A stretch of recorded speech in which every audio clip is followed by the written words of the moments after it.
हाँ जी, देखो unit 1 complete करेंगे एनिमल फिजियोलॉजी की। सबसे पहला लेक्चर है ताकि कंफ्यूजन ना हो, और यूनिट 1 को अभी स्टार्ट ही कर रहे हैं हम। यूनिट 1 पढ़ने से पहले हम चेक करेंगे क्या क्या टॉपिक दिए जाते हैं, यूपीएससी ने क्या टॉपिक्स दिए हैं जिनको हमें पढ़ करके जाना है, और इन टॉपिक से किस तरह के क्वेश्चन आते हैं हम वो नेक्स्ट स्लाइड में देखने वाले हैं।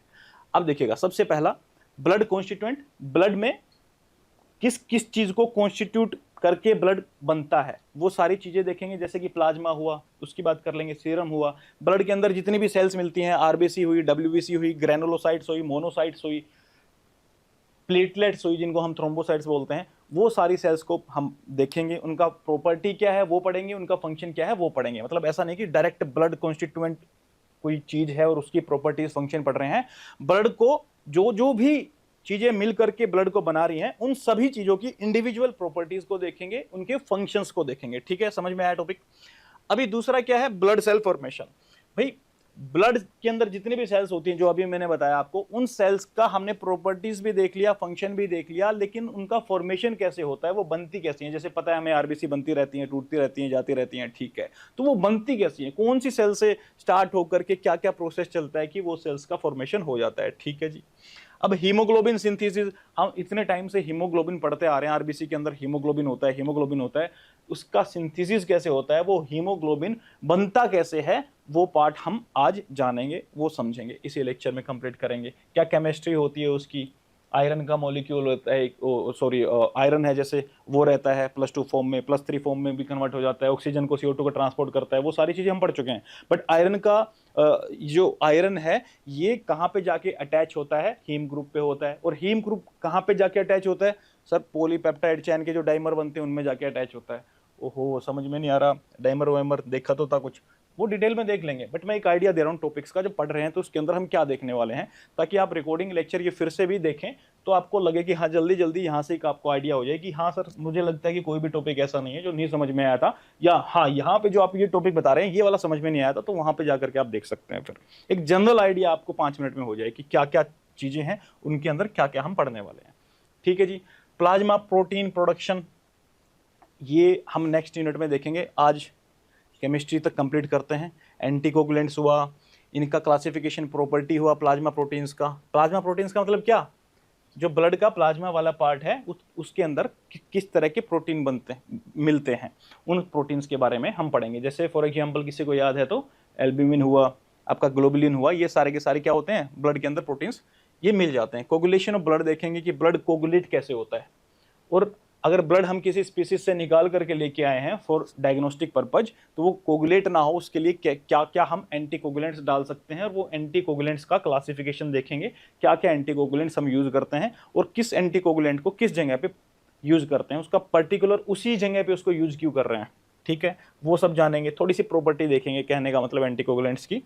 हिमोरेजिक डिसऑर्डर जो होते हैं, हिमोरेजिक डिसऑर्डर का मतलब क्या होता है, ब्लीडिंग हो रही है, रुक नहीं रही है, वो टाइम पे कोगुलेट नहीं हो रहा है तो डिलेड हो रही है, क्या जो उसको कोगुलेट हो जाना चाहिए था वो क्या हो रहा है, वो डिले हो रहा है, टाइम जो है उसको ज्यादा लग रहा है, उसको क्या बोल देते हैं, हिमोरेजिक डिसऑर्डर्स। ये काफी सारे फैक्टर्स होते हैं, या जेनेटिक डिसीज भी होती हैं उनकी वजह से भी हो जाते हैं, या आप बहुत ज्यादा रेडिएशन कीमोथेरेपी ले रहे हैं तो उसकी वजह से भी हो जाता है। तो ये सारे फैक्टर्स हम देखेंगे जिसकी वजह से हिमोरेजिक डिसऑर्डर्स होते हैं। ब्लड ग्रुप क्या क्या होते हैं उनके बारे में थोड़ा सा जानेंगे। ब्लड वॉल्यूम, आपको हाइपोवोल्यूमिक शॉक हुआ है तो कितने तक सेफ रहता है, उससे ज़्यादा अगर वाटर लॉस हो जाए तो वो डेथ भी हो सकती है। कितना ब्लड वॉल्यूम होता है यूजुअली, कितना % होता है बॉडी का, कुछ जनरल सी चीज़ें यहाँ पे देखेंगे। प्लाज्मा एक्सपेंडर्स, ये देखेंगे जो प्लाज्मा मैंने बात की, प्लाज्मा के अंदर और जो ब्लड के अंदर जो प्लाज्मा होता है उसको एक्सपेंड हमें करना है, उसका वॉल्यूम अगर बढ़ाना है तो ऐसा नहीं कि उसके अंदर वाटर डाल देंगे, कुछ पर्टिकुलर एक सॉल्यूशन होता है उसको एज एन एक्सपेंडर यूज करते हैं ताकि जो उसका पीएच है वो मेंटेन रहे, इलेक्ट्रोलाइट बैलेंस है जो मेंटेन रहे। ठीक है, और उसको लंबे समय तक हम रख सकें। क्यों यूज करते हैं सब आगे देखेंगे। बफर सिस्टम क्या क्या होते हैं वो सब हम पढ़ेंगे इसके अंदर। बफर का काम क्या होता है, लगा लीजिए पीएच है किसी कोई 6 to 7.2 तक कोई पीएच है, हमें लगभग इसी रेंज में इस पीएच को रखना है, तो हम यहाँ पे बफर यूज में लेकर के आते हैं। तो क्या मैं बोल सकता हूँ क्या बफर एसिडिक होते हैं, क्या नहीं, क्या बफर बेसिक होते हैं, क्या नहीं। बफर का काम क्या होता है, वो दोनों तरह से ही काम करता है। एसिडिटी ज़्यादा बढ़ती है तो उसको थोड़ा बेसिक कर देता है, और एक रेंज के बाद बहुत ज़्यादा बेसिक हो जाता है सॉल्यूशन, तो उसको फिर वापस से उस रेंज में लेके आता है। किस रेंज में लेके आता है वो डिपेंड करता है कि हमें क्या रेंज मेंटेन करनी है, या नेचुरली हमारे ब्लड के अंदर क्या रेंज रहती है, उसके अकॉर्डिंगली वो काम करते हैं। ठीक है, जैसे कि मैंने यहाँ पे एग्जाम्पल दिया, लगा लो आपको 6 to 7.2 के बीच में अगर पीएच रखना है तो वहाँ पे भी बफर का यूज कर सकते हैं। उसका काम क्या रहेगा, लगभग इसी रेंज में पीएच को रखना। बहुत ज़्यादा एसिडिटी है तो उसको कम कर देगा, न्यूट्रलाइज कर देगा। बहुत ज़्यादा बेसिक हो रहा है तो उसको भी कम कर देगा, न्यूट्रलाइज कर देगा। बेसिकली एक रेंज के बीच में वो मेंटेन रखेंगे पीएच को। ठीक है, इसको हम बफर्स बोलते हैं। बायोकेमिकल टेस्ट क्या होते हैं, कुछ खास नहीं है। इनका सिग्निफिकेंस क्या होता है बायोकेमिकल टेस्ट का डिसीज डायग्नोसिस के अंदर, कि जो भी बायोकेमिकल टेस्ट हम कर रहे हैं, लगा लीजिए ब्लड यूरिया नाइट्रोजन वो है ज़्यादा मिल रहा है, तो इसका मतलब क्या हुआ, कौन सी डिसीज हो सकती है। इसके अंदर एंटीबॉडी ज़्यादा मिल रही है, जो सीरम होता है ब्लड का, तो एंटीबॉडी अगर ज़्यादा है, पैथोजेनिक ऑर्गेनिज्म मिल रहा है, एंटीजन मिल रहा है, तो उससे हम क्या क्या पता कर सकते हैं बायोकेमिकल टेस्ट से। कैसे पता लगेगा, अगर सीरम में ये सारी चीज़ें आपने देख ली तो ये कोविड-19 वाला था, ये भी यहाँ से पता लगता है, HIV वाला है वो भी यहाँ से पता लगता है कि सीरम के अंदर कौन सा एंटीजन है या किस तरह की एंटीबॉडी बनी हुई है। तो ये सारा सिग्निफिकेंस ऐसे होता है इसका। ज़्यादा इंपॉर्टेंट जो चीज़ होगी ऑब्वियसली उसके ऊपर ज़्यादा समय लगाएंगे, जो कम इंपॉर्टेंट चीज़ होगी उसके ऊपर काफ़ी कम समय लगाएंगे, जल्दी निकलेंगे। बट इसका मतलब ये नहीं है कि नहीं समझाएंगे, समझाएंगे सब आपको, बट फिर भी किसी को डाउट बचता है तो वो बिल्कुल पूछ सकता है। हाँ जी, देखिए इस तरह के क्वेश्चन यहाँ से पूछे जाते हैं, पहले आपको ये पता होना चाहिए, क्योंकि अगर क्वेश्चन ही नहीं पता है तो आपको पढ़ते चले जाएंगे और फिर आप बोलेंगे कि सर पढ़ना कैसे, ये बता दीजिए। तो पढ़ना कैसे है, सबसे पहले तो आपको ये प्रीवियस ईयर क्वेश्चन ही बता देंगे कि आपको इस तरीके से पढ़ना है कि अगर इस तरीके से हम फ्रेज करके क्वेश्चंस आपको दें, बना करके क्वेश्चन आपको दें, तो you will be able to attempt these questions. ठीक है जी, अब देखते हैं क्वेश्चंस क्या है। 2-3 क्वेश्चन ही पढ़ूंगा क्योंकि यहाँ पे ज़्यादा टाइम लग जाता है। ठीक है, discuss the regulation of blood pH during the resting and working phases in draught animals. अब यहाँ पे बच्चा कंफ्यूज हो, सर आपने तो नॉर्मल बताया था ये ब्लड का जो पीएच होता है वो बफर सिस्टम है, इसमें ऐसे काम करता है। ये रेस्टिंग वर्किंग वाला थोड़ा सा कंफ्यूजन हो जाता है। वर्किंग से आप समझ लो ज़्यादा वर्क कर रहा है, हम लोग जिम में गए हैं तो लैक्टिक एसिड भी आ जाता है, तो उसका भी हमें फॉर्मेशन में, लैक्टिक एसिड का मतलब क्या है, एसिड मतलब एसिडिटी बढ़ा रहा है, मतलब उसको भी रोल में ले लेंगे थोड़ा सा वर्किंग वाले में, रेस्टिंग वाले में नॉर्मली चलेगा। बस ये छोटा सा डिफरेंस होता है, बाकी सारा का सारा बेसिक ही जाता है इसमें। डिफाइन एंटीकोगुलेंट्स क्या होते हैं, उनको डिफाइन कर दीजिए, एग्जांपल दे दो। Describe the mode of action, कौन सा एंटीकोगुलेंट किस तरह से काम करता है, उसका मोड ऑफ एक्शन बता दो। ठीक है, एंड प्रैक्टिकल इंप्लीकेशंस क्या होती हैं, किन किन जगह पे कौन सा एंटीकोगुलेंट है वो हम यूज करते हैं। एक आइडिया हो आपको किस तरह से क्वेश्चन पूछे जा रहे हैं। ठीक है, इस तरह से क्वेश्चन पूछे जा रहे हैं 3-3 पार्ट में, 2-2 पार्ट में। राइट, ये describe the process of blood circulation, blood circulation क्या होता है इसका बताइए आप। What are the various factors that influences the coagulation process in the animal system, कौन से फैक्टर ऐसे हैं जो कोगुलेशन सिस्टम है, जो क्लोट कर देते हैं। कोई इंटरनल ब्लीडिंग हुई या कोई चोट लगी, वहां से ब्लीडिंग हो रही है, तो उसको रोकने के लिए जो सिस्टम है वो कैसे काम करता है, कितने तरीके होते हैं उसके काम करने के। ऑब्वियसली आप सबको पता है, वही डिस्कस करेंगे 2 सिस्टम। ठीक है, और कौन से फैक्टर्स ऐसे हैं जो उन सिस्टम को अफेक्ट करेंगे, या तो उनको सपोर्ट करेंगे या फिर उन पे एक नेगेटिव इंपैक्ट वो डालेंगे, तो वो फैक्टर्स के बारे में बात कर लेंगे। लेकिन फैक्टर्स के बारे में तब हम बता सकते हैं जब हमें प्रोसेस का पता होगा कि ये प्रोसेस कैसे चल रहा है। प्रोसेस का पता है तो हम कॉमन सेंस से भी निकाल सकते हैं कि हाँ ये प्रोसेस है, तो ये फैक्टर्स हैं जो इसको नेगेटिवली इंपैक्ट कर सकते हैं, ये फैक्टर्स हैं जो इसको पॉजिटिवली इंपैक्ट कर सकते हैं। ठीक है, चलिए जी। Write the general functions of blood in animal body, blood के जनरल फंक्शंस बता दो। अब इससे आसान भी क्या क्वेश्चन हो सकता है। ठीक है, इवन ब्लड क्या फंक्शन बोल दीजिए या ब्लड वेसल के फंक्शन बोल दीजिए, 80% जो फंक्शन होते हैं वो तो दोनों के कॉमन ही होते हैं, कॉमन ही में ही आएंगे। 2 या 3 पॉइंट ऐसे होते हैं जो आपको ब्लड वेसल्स के लिए अलग से थोड़ा सा याद करना पड़ता है कि हाँ ये वाला काम ब्लड वेसल में, जैसे ब्लड वेसल मैं बोलूँ वो डायलेट कर सकती है, अपना डायमीटर बढ़ा सकती है, कम कर सकती है, डिपेंडिंग ऑन द सिचुएशन और वेदर की। आपको अगर गर्मी लग रही है तो क्या होगा, वो डायमीटर अपना एक्सपेंड करेगी कि डिक्रीज करेगी, विंटर्स में एक्सपेंड करेगी कि डिक्रीज करेगी, वो सारी चीजें हम देखेंगे आगे जाकर के। बट यहाँ पे ये ब्लड वेसल को ही हिट करेगा डायरेक्ट पॉइंट। अगर मैं ब्लड वेसल्स के फंक्शंस की बात कर रहा हूँ, यहाँ पे ब्लड अपना आप डायमीटर नहीं बढ़ा सकता है, बट बाकी के जो फंक्शंस रहेंगे, जो जनरल से फंक्शंस रहेंगे, वो दोनों के कॉमन रहेंगे। जैसे कि हार्मोन का ट्रांसपोर्ट हुआ, न्यूट्रिएंट का ट्रांसपोर्ट हुआ, ऑक्सीजन का ट्रांसपोर्ट हुआ, कार्बन डाइऑक्साइड का ट्रांसपोर्ट हुआ, जो वेस्ट रिमूवल हम करते हैं उसको वेस्ट रिमूवल और ब्लड वेसल से होकर के कहाँ जाता है, किडनी में जाता है, फिर बाहर चला जाता है। वैसे ही ब्लड लेके कौन जाता है, ब्लड लेके जाता है, दोनों में ही ऑक्सीजन कार्बन डाइऑक्साइड का ट्रांसपोर्ट हो रहा है। तो ऐसा नहीं कि ब्लड वेसल आपको दे दिया है कि सर बिल्कुल सटीक सिर्फ ब्लड वेसल वाले बताओ, ये तो ब्लड वाले नहीं, ब्लड वाले भी इसमें कॉमन पॉइंट जाएंगे 70 to 80%, और कुछ 2-3 पॉइंट रहेंगे ब्लड वेसल के आपको याद करने पड़ेंगे। ओके जी। बफर सिस्टम रहता है, जैसे पीएच वाला रहता है, टेम्परेचर को मेंटेन करना रहता है, ये सारे के सारे कुछ कुछ ऐसे रहते हैं जो लगभग कॉमन से आ जाते हैं इसमें, ठीक है। अब इसलिए बता रहा हूं क्योंकि ये क्वेश्चंस दोनों जगह ही पूछे गए हैं, ब्लड वेसल का भी पूछा गया है, ब्लड का भी पूछा गया है, आगे जाके कंफ्यूज ना हो आप लोग, ताकि एक आपको आइडिया हो, एग्जाम में दिखे तो ये ना अब क्या लिखे हैं इसमें, हमने तो ब्लड वाले याद किए थे, ब्लड वेसल की ये तो कॉमन है, एग्जाम में आपको रियलाइज हो रही है ये बात, ये तो कॉमन है, ये तो गलत हो जाएगा आंसर। अरे ठीक है, कॉमन ही होते हैं कुछ, वो पहले से आपको सेट रखना है माइंड में। ओके जी। चलो एक लास्ट क्वेश्चन और देख लेते हैं, कौन सा, हाँ ये देख लेते हैं, what right the general functions of blood in animal body, ये तो हो ही गया, चलो यार इसमें क्या ही बोलूं मैं। अब लेकिन ये देखो आप 2015 में भी पूछा गया इतना आसान सा क्वेश्चन, और 2017 में भी पूछा गया, 2 बार ये क्वेश्चन पूछा गया है, तो मतलब इंपॉर्टेंट तो है ये। तो इंपॉर्टेंट का मतलब ये नहीं होता है कि मुश्किल है, इंपॉर्टेंट का मतलब क्या होता है, इंपॉर्टेंट का मतलब होता है रिपीट कर रहा है, उसको एग्जाम में क्वेश्चन वो बार बार आ रहा है, वो आसान भी हो सकता है बहुत, है ना। इरिथ्रोपाइसिस क्या होता है, explain the process of erythropoiesis in animals, ठीक है, ये आज पढ़ने वाले हैं हम। ब्लड कोगुलेशन का पिग्स के अंदर क्या बता दो, कुछ एक पॉइंट अलग से लिख देंगे, बाकी सारा जनरली जाना होता है, ठीक है।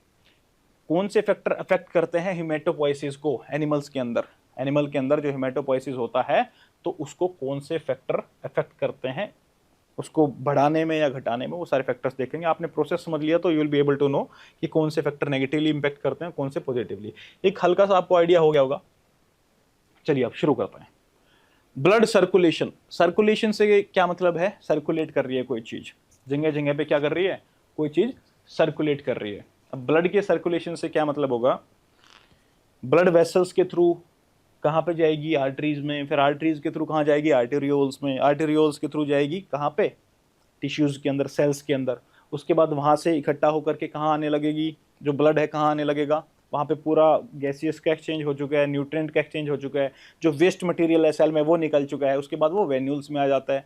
वेन्यूल्स कहाँ जाते हैं, वेन्यूल्स वेन्स में जाते हैं। वेन्स कहाँ जाती हैं, वेन्स जो अपर बॉडी में गया था वो वाली वेन्स सुपीरियर वेना कवा बोलते हैं उनको, जो मेजर वेन होती है, और जो नीचे वाली लोअर बॉडी में जितना भी गया था आर्टरीज वगैरह ब्लड देने के लिए, न्यूट्रिएंट देने के लिए, उसके बाद वो ऑक्सीजन दे चुके हैं, उस ब्लड में क्या है, कार्बन डाइऑक्साइड है, न्यूट्रिएंट दे चुके हैं, वेस्ट मटेरियल है उनके पास, अब न्यूट्रिएंट तो दे दिया सेल्स को और वेस्ट मटेरियल वहां से उठा लिया, तो लेके जाते हैं आर्टरीज क्या, ऑक्सीजन और न्यूट्रिएंट्स, और सेल्स में डाल करके फिर वो लेके क्या आते हैं वहां से, मतलब लेके जाते से मतलब क्या था, कोई भी आर्टरी हुई, देखो मैं आपको कॉन्सेप्ट बताता हूँ, बच्चों को बड़ा कंफ्यूजन होता है कि सर बता दो आर्टरी का मतलब यही होता है ना कि ऑक्सीजन ही है इसके अंदर, सिर्फ ऑक्सीजन ही है, नहीं ऐसा नहीं होता। आर्टरी वेन की सिंपल सी डेफिनेशन मैं आपको बताता हूँ, बिल्कुल आपको जिंदगी भर याद रहेगी वो चीज। हार्ट से यानी दिल से जो चीज दूर जाएगी दैट इज आर्टरी, और जो चीज उसके पास में आ रही है, मतलब ऑब्वियसली वो दूर से ही पास में आएगी, पास में वाली तो पास क्या आएगी, तो जो दूर से पास में आ रही है तो दैट इज वेन। एक बड़ा सिंपल सा कॉन्सेप्ट है याद रखने का। हाँ वो एक अलग बात है भाई, 95, 98, 99% आर्टरी जो होती है उनके अंदर ऑक्सीजनेटेड ब्लड ही होता है, ऑक्सीजन ही होती है, और वेन्स के अंदर 99% जितनी भी वेन्स हैं उनमें डीऑक्सीजनेटेड ब्लड होगा, इसका मतलब वहां पे कार्बन डाइऑक्साइड का कंसंट्रेशन ज्यादा मिलेगा, ठीक है, उसको डीऑक्सीजनेटेड ब्लड बोल देते हैं। क्यों, क्योंकि जो ऑक्सीजन ब्लड आर्टरी से लेके जाता है वो सारा सेल ने यूज कर लिया, तो ऑक्सीजन को यूज कर लिया तो वी कॉल इट डीऑक्सीजनेटेड, और उसके बाद CO2 उसमें डाल देते हैं, ठीक है। एक आइडिया हुआ ऑक्सीजनेटेड और डीऑक्सीजनेटेड का आप लोगों को, होपफुली हो ही गया होगा, बहुत ही आसान कॉन्सेप्ट है। अब एक वो जो एक्सेप्शन है वो भी आप सबको ही पता है, जो भी लंग से हार्ट से दूर जो जा रही है वो क्या होती है, आर्टरी। अब जो आर्टरी हार्ट से लंग्स में जाएगी उसको क्या बोलेंगे, लंग्स के लिए कौन सा वर्ड यूज करते हैं हम, पल्मोनरी यूज करते हैं। तो पल्मोनरी आर्टरी यूज कर रहा हूं, इसका मतलब क्या हुआ, आर्टरी मतलब हार्ट से दूर जा रही है, और कहां जा रही है, पल्मोनरी, यानी कि किसके लिए यूज करते हैं, लंग्स के लिए यूज करते हैं। तो पल्मोनरी आर्टरी हार्ट से दूर जा रही है और लंग्स के पास जा रही है। हमने बोला 99% आर्टरी में क्या होता है, ऑक्सीजनेटेड ब्लड होता है।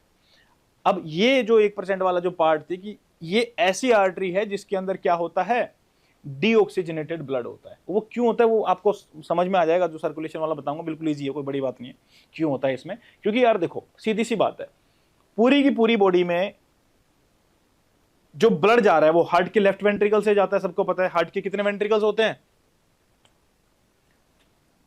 दो वेंट्रिकल होते हैं, दो एट्रियम होते हैं, ठीक है।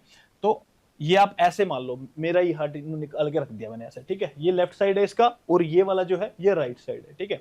तो लेफ्ट वेंट्रिकल से ये ऑक्सीजनेटेड ब्लड होता है, यहाँ पे भी ऑक्सीजनेटेड एट्रियम में आया, यहाँ से वेंट्रिकल में गया और इस हार्ट से पूरी की पूरी बॉडी में इसने सर्कुलेट कर दिया, नीचे भी और ब्रांचेस करके ऊपर भी। उसके बाद ये आगे जाकर के क्या होगा, आर्टरी से क्या बनेगा, आर्टेरियोल्स, आर्टेरियोल से फर्दर क्या बनेगा, आर्टेरियोल से सारा सेल्स वगैरह में जाएगा, फिर वहां से बनेगी वेन्यूल्स। वेन्यूल्स भी छोटी होती हैं, काफी छोटी का मतलब काफी थिन होती हैं, काफी थिन होती है, इतनी थिन होती है कि गैसेस का एक्सचेंज भी हो जाता है कैपिलरीज में से भी और आर्टेरियोल में से भी और वेन्यूल्स में से भी। अब वेन्यूल से बनेगी वेन, और वो काफी सारी वेन्स होंगी लोअर बॉडी में, वो जाकर के एक मेजर वेन में जाकर के मिल जाएंगी जिसमें डीऑक्सीजनेटेड ब्लड है। और ये मेजर वेन जो है, और ऊपर भी ऐसा ही होगा, ये भी मेजर वेन के अंदर आके मिल जाएंगे। ऑक्सीजनेटेड ब्लड गया था, अब डीऑक्सीजनेटेड ब्लड आ रहा है, तो ये भी मेजर वेन में बन जाएगी। जो ऊपर वाली मेजर वेन होती है उसको क्या बोलते हैं, सुपीरियर वेना कावा, और जो नीचे वाली होती है उसको बोलते हैं इंफीरियर वेना कावा। मतलब एक तरह से केव है, क्या है, गुफा है, किस चीज की, वेन्स की, क्योंकि सारी नीचे की बॉडी की, इंफीरियर बॉडी की, लोअर बॉडी की वेन्स आकर के इसमें मिल रही हैं, we call it inferior vena cava. और सुपीरियर साइड मतलब सुपीरियर अपर बॉडी जो है, वहां पे बहुत सारी वेन्स आगे मिल रही हैं एक गुफा जैसी चीज में, मतलब जो बहुत बड़ी वेन है, तो we call it superior vena cava, ठीक है। तो सुपीरियर वेना कावा और इंफीरियर वेना कावा, इनमें डीऑक्सीजनेटेड ब्लड है। अब क्या बॉडी से बाहर निकाल करके उसमें सिलेंडर से ऑक्सीजन भर के फिर से तो नहीं लेते हम, ऐसा तो नहीं होता है, मैं पढ़ा रहा हूं इतनी देर तक ऑक्सीजन आ ही रहा है, तो वो लंग्स के थ्रू आता है, सबको पता है इस बात का भी। तो लंग्स के अगर थ्रू आएगा तो कोई ना कोई ऐसा पार्ट तो होना चाहिए बॉडी के अंदर ही जो डीऑक्सीजनेटेड को ऑक्सीजनेटेड कर दे।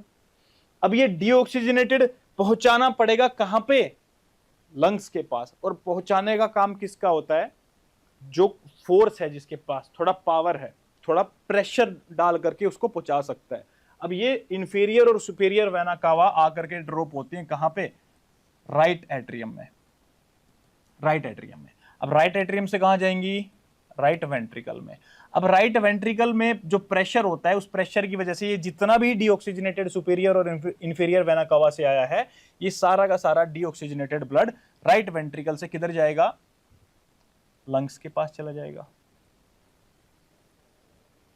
लंग्स में फर्दर जाते जाते क्या होता है, वही आर्टरीज, पल्मोनरी आर्टरी, फिर आर्टेरियोल्स, फिर कैपिलरीज आ जाएंगी। कैपिलरीज क्या होती है, बहुत ही थिन होती है, बहुत थिन होती है, वो इतनी थिन कि वहां से गैसेस का एक्सचेंज भी हो जाता है और न्यूट्रिएंट का एक्सचेंज भी हो जाता है। अब ये तो मैंने बताया जिसके अंदर ब्लड, जो आर्टरीज थी, जो ब्लड वेसल्स थी बेसिकली, उनसे एक्सचेंज हो रहा है।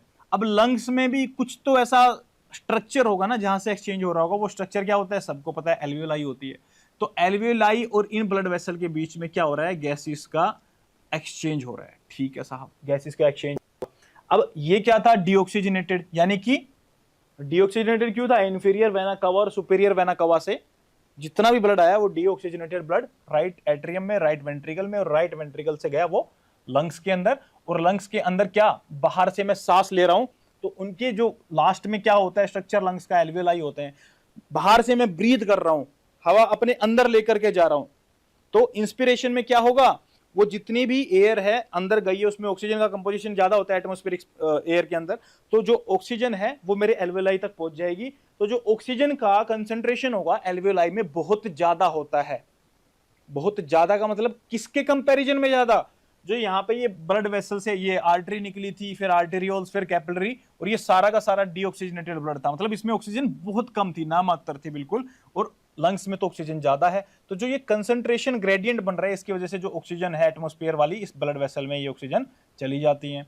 लेकिन ब्लड वेसल में एक चीज ऐसी थी जो खास इनकी मैं बात कर रहा हूं, ये पल्मोनरी आर्टरी की, ये कहां से बनती है, पल्मोनरी आर्टरी का ब्लड कहां से आता है, सुपीरियर वेना कावा से और इंफीरियर वेना कावा से। अब ये क्या थी, ये जो लोअर बॉडी थी और जो अपर बॉडी थी, उनके सेल्स में जितना भी मेटाबॉलिज्म चल रहा था उसका सारा का सारा वेस्ट प्लस में कार्बन डाइऑक्साइड लेकर के आते हैं। तो ये ब्लड वेसल, ये जो आर्टरी है पल्मोनरी आर्टरी, ये सुपीरियर इंफीरियर वेना कावा का ब्लड ही आगे लेके जाती है लंग्स तक।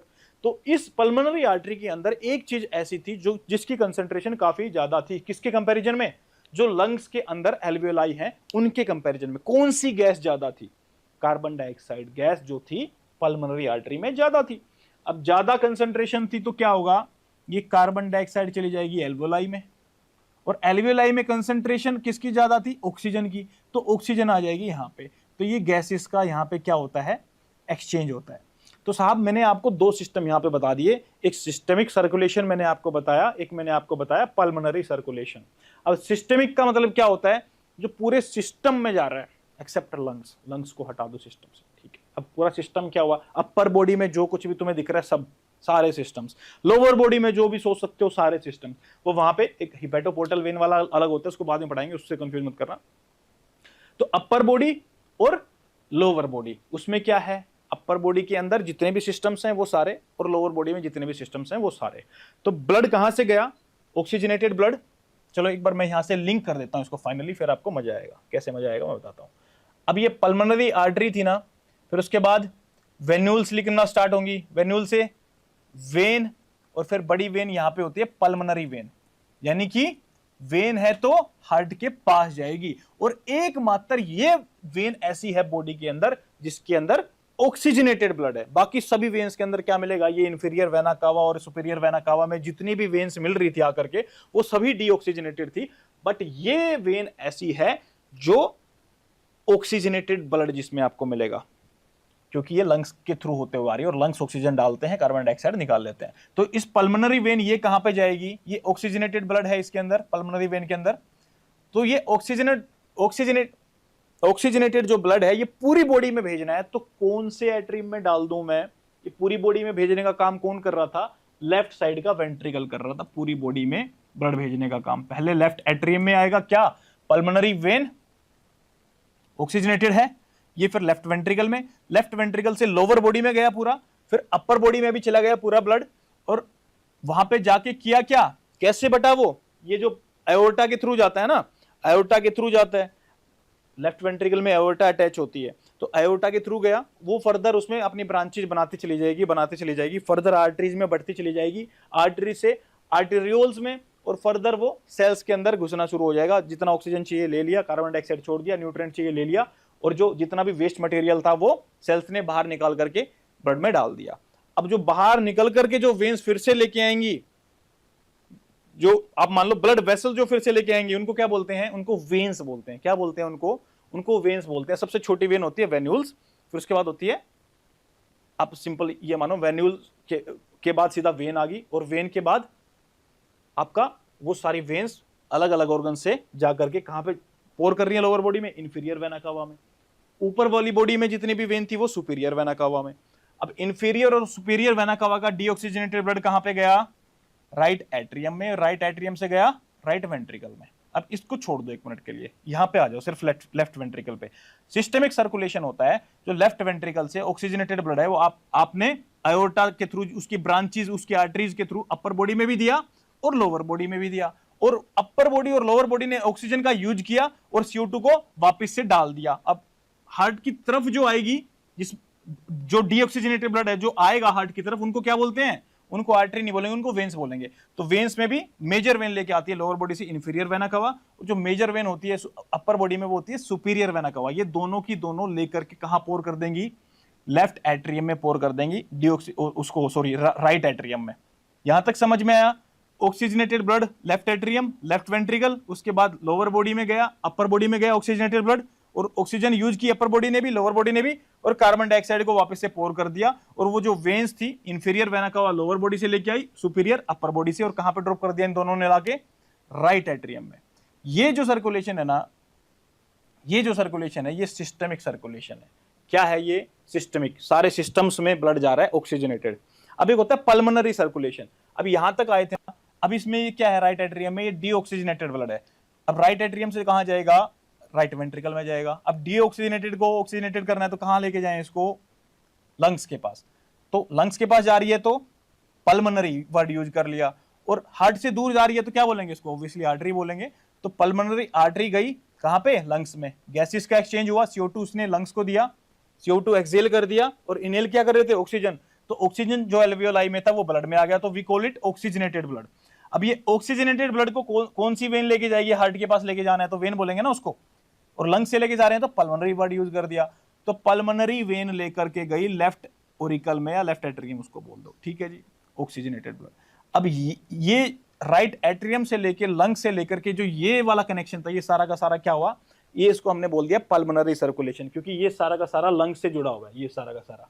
और ये जो राइट एट्रियम से शुरू होकर के लेफ्ट वेंट्रिकल में जा रहा है, सिस्टोल करता है, कॉन्ट्रैक्शन करता है लेफ्ट वेंट्रिकल, उसके बाद फर्दर ब्रांचेज हो जाती है आर्टरी, आर्टरी से क्या बनेगा, आपका आर्टेरियोल्स बन जाएंगे, ठीक है, कैपिलरीज बन जाएंगी। लंग्स वाले पार्ट में आपने देखा होगा वो थिन होती है, काफी एक्सचेंज कर रही थी ऑक्सीजन का, CO2 का, वो कहाँ, जहाँ पे थिन वॉल होती है वहां पे एक्सचेंज होता है।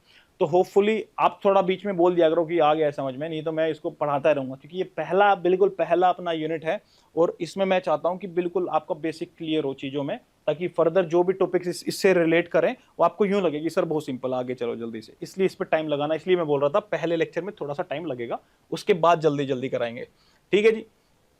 होपफुली आपको सारा सिस्टमिक सर्कुलेशन समझ में आया होगा, और नहीं आया तो डोंट वरी, अगले पेज पे फिर से मैंने स्लाइड डाली हुई है डायग्राम को, उसमें समझा देंगे। अभी आप देख लो एक बार, ये आपको डेफिनेशन समझ में आ रही है कि नहीं आ रही, ठीक है। काम क्या है ब्लड सर्कुलेशन का, it delivers the oxygen and nutrients, और इट रिमूव्स वेस्ट। वेस्ट में क्या आ जाएगा, कोई भी वेस्ट प्रोडक्ट है जो सेल ने बनाया है, कोई भी वेस्ट प्रोडक्ट, केमिकल, कुछ भी हो सकता है। और दूसरा क्या आएगा, कार्बन डाइऑक्साइड। इन दोनों को इसने एक ही हेडिंग में देकर के सिंपली बोल दिया, कार्बन डाइऑक्साइड भी रिमूव कर रहा है, वेस्ट प्रोडक्ट भी रिमूव कर रहा है। और ऑक्सीजनेटेड ब्लड लेके क्या जा रहा है, ऑक्सीजन और न्यूट्रिएंट्स ये दे रहा है सेल्स को, और कार्बन डाइऑक्साइड और वेस्ट प्रोडक्ट जो है वो सेल से ले रहा है वापस, और लेकर के कहां लेके जा रहा है, वेन्स के अंदर, सुपीरियर इंफीरियर वेना कवा के अंदर, कहां, राइट एट्रियम में। राइट एट्रियम से फिर राइट वेंट्रिकल, फिर लंग्स के अंदर फिर से वो ऑक्सीजनेटेड ब्लड हो जाता है, और वो कहां पे आएगा, लेफ्ट एट्रियम में आएगा, वहां से लेफ्ट वेंट्रिकल में जाएगा, और लेफ्ट वेंट्रिकल से फिर से वो पूरा सिस्टमिक सर्कुलेशन दिखाएगा, लोअर बॉडी, अपर बॉडी, वापस कैसे आएगा, इंफीरियर वेना कवा से, और ऊपर से कैसे आएगा, सुपीरियर वेना कवा से। ये आपका सिस्टमिक सर्कुलेशन। और वही राइट एट्रियम से राइट वेंट्रिकल में जा रहा था, राइट वेंट्रिकल से लंग में जाएगा, लंग से फिर लेफ्ट एट्रियम में जाएगा, दैट इज पल्मोनरी सर्कुलेशन। अब डेफिनेशन देखो जल्दी। Systemic circulation refers to the circulation of oxygenated blood from the heart। Heart में भी कहां से, लेफ्ट वेंट्रिकल से जा रहा है, हालांकि लेफ्ट एट्रियम में भी ऑक्सीजनेटेड ही ब्लड था, तो इस वाले पार्ट को भी हम दोनों एक साथ सीधा हार्ट ये बोल सकते हैं, अगर जनरल बात कर रहे हैं तो। अगर स्पेसिफिक बोलना है तो वो हमें पता है, ब्रैकेट में लिख सकते हो, ठीक है। To the body tissues and return of the deoxygenated blood to the heart. और हार्ट में भी कहां पे रिटर्न होता है, राइट एट्रियम में रिटर्न होता है। डीऑक्सीजनेटेड की बात कर रहा हूं, जो ऑक्सीजनेटेड के बाद डीऑक्सीजनेटेड हुआ है। अब पल्मोनरी में क्या बोल रहा है, it refers to the circulation of blood between the heart and lung. जो हार्ट और लंग के बीच में जो सर्कुलेट हो रहा है ब्लड, इसको ब्लड, उसको पल्मोनरी सर्कुलेशन बोल रहे हैं। And it allows for the exchange of gases, उसमें भी पर्टिकुलरली कौन सी, oxygen and carbon dioxide, between the blood stream and respiratory system. उसमें भी हमने देखा था कैपिलरी जो होती है, जो थिन वॉल होती है, वहां से वो ट्रांसफर कर रहा था, ठीक है। तो डेफिनेशन तो बहुत ही जनरल है। अब थोड़ा सा सिस्टमिक सर्कुलेशन के बारे में देखते हैं, क्या बताना चाह रहे हैं। ये सिस्टमिक सर्कुलेशन है, इसको ध्यान से देखिएगा थोड़ा। सिस्टमिक सर्कुलेशन, लेफ्ट वेंट्रिकल, ये हार्ट है आपका, जो रेड वाला है वो ऑक्सीजनेटेड है, और ये ब्लू वाला होता है ये डीऑक्सीजनेटेड से हम रिप्रेजेंट करते हैं उसको यूजुअली, ठीक है। तो मैं ऐसे खड़ा हो जाता हूं फिर से, ये मेरा ही हार्ट है, यूं करके निकाल दिया, तो ये वाला जो साइड है रेड वाला, ये लेफ्ट साइड है, ब्लू वाला जो है ये राइट साइड है इसका। तो मेरे लेफ्ट साइड से मैं शुरू करता हूं, यहां से लेफ्ट वेंट्रिकल, लेफ्ट वेंट्रिकल से का कॉन्ट्रैक्शन हुआ, जिसको हम क्या बोलते हैं, सिस्टोल। सिस्टोल इज क्या, कॉन्ट्रैक्शन। डायस्टोल क्या होता है, रिलैक्सेशन होता है। तो यहाँ पे हम बात कर रहे हैं कि लेफ्ट वेंट्रिकल में जब सिस्टोल हुआ, कॉन्ट्रैक्शन हुआ, तो आयोटा में ब्लड गया, ये यहाँ से अटैच होती है लेफ्ट वेंट्रिकल से आयोटा। अब आयोटा में ब्लड पंप कर रहा है लेफ्ट वेंट्रिकल, ठीक है। कहां पे जाएगा आयोटा के बाद, फर्दर आर्टरीज में क्या हो जाएगा, वो ब्रांचेज बन जाएंगी उसकी।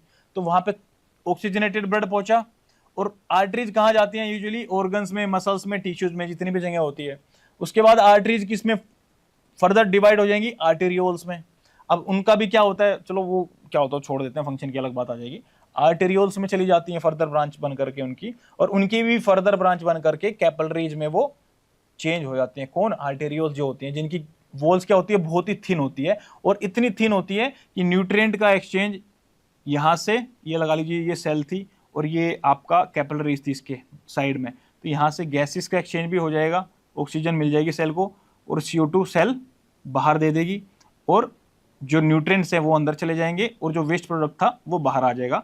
कैपिलरीज की वॉल्स इतनी थिन होती है कि ये गैसियस एक्सचेंज भी यहाँ पे होता है, साथ के साथ आपका न्यूट्रिएंट एक्सचेंज भी यहाँ पे होता है।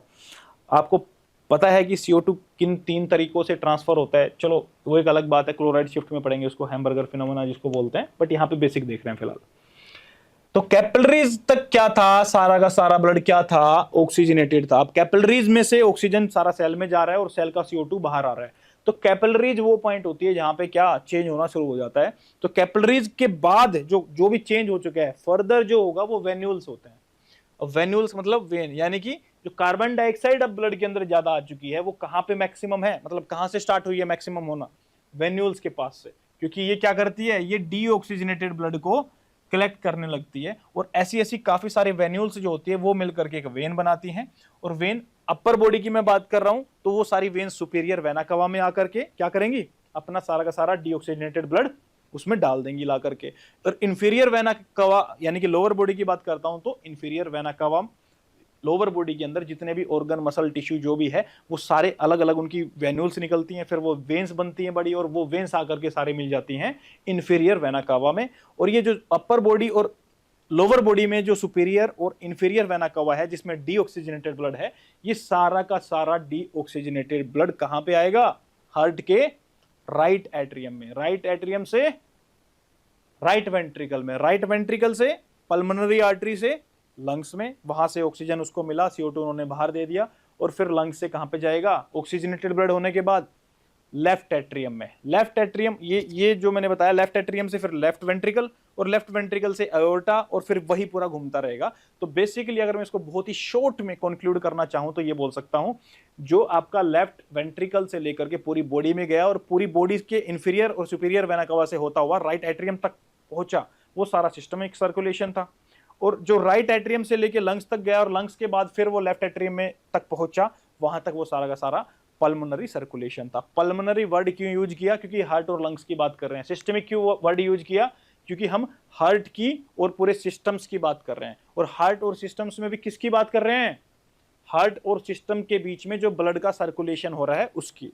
और पल्मोनरी में हार्ट और लंग्स के बीच में जो ब्लड का सर्कुलेशन हो रहा है उसकी। तो we call it systemic circulation and pulmonary circulation. Obvious सी बात है, सिस्टम्स में क्या क्या सिस्टम्स आएंगे हमें पता है, और हार्ट का तो उसके साथ रिलेशन होना ही है, क्योंकि सर्कुलेशन बिना हार्ट के इम्पॉसिबल है। क्योंकि हार्ट किसका काम करता है, पंपिंग का काम करता है, मोटर की तरह तो वही काम करता है। पल्मोनरी बोल दो या सिस्टमिक बोल दो, सर्कुलेशन हार्ट के बिना तो हो ही नहीं सकता है। ये बेसिक सी चीज है, इतना मतलब इस तरीके से आपको दिमाग में डाल करके पढ़ना है कि कॉन्सेप्ट निकले ना कभी भी बाहर। ठीक है, सभी टॉपिक्स की मैं बात कर रहा हूँ। चलिए जी, अब पल्मोनरी सर्कुलेशन में वही है, राइट वेंट्रिकल, ये हार्ट था अपना, ये राइट वेंट्रिकल है, राइट वेंट्रिकल से पल्मोनरी आर्टरी निकलती है। ठीक है साहब, ये फिर इसका आर्टेरियल में चेंज हो जाती है, फिर बिल्कुल थिन बन जाती है, कैपिलरीज में बन जाती है। यहाँ पे लंग्स थे आपके, लंग्स की यहाँ पे एल्विलाई थी। अब ये कैपिलरीज और एल्विलाई के बीच में क्या होगा, गैसियस एक्सचेंज हो जाएगा। फिर यहाँ पे पल्मोनरी वेन्यूल्स बन जाएंगे, फिर वेन्स बन जाएगी, और फिर ये पल्मोनरी वेन जो है ये कहाँ पे जाएगी, लेफ्ट वेंट्रिकल में, लेफ्ट एट्रियम में, और लेफ्ट एट्रियम से लेफ्ट वेंट्रिकल में। अब ये एकमात्र वेन ऐसी है जिसके अंदर क्या होता है, ऑक्सीजनेटेड ब्लड होता है। क्यों, क्योंकि ये हार्ट के पास आ रही है तो वेन बोलना पड़ेगा इसको, और कहां से आ रही है, लंग से आ रही है। तो जो लंग से आ रही होगी चीज, ये बट ऑब्वियस कॉमन सेंस की बात है, उसके अंदर ऑक्सीजन ज्यादा मिलेगी तो ऑक्सीजनेटेड ब्लड ही होगा उसके अंदर।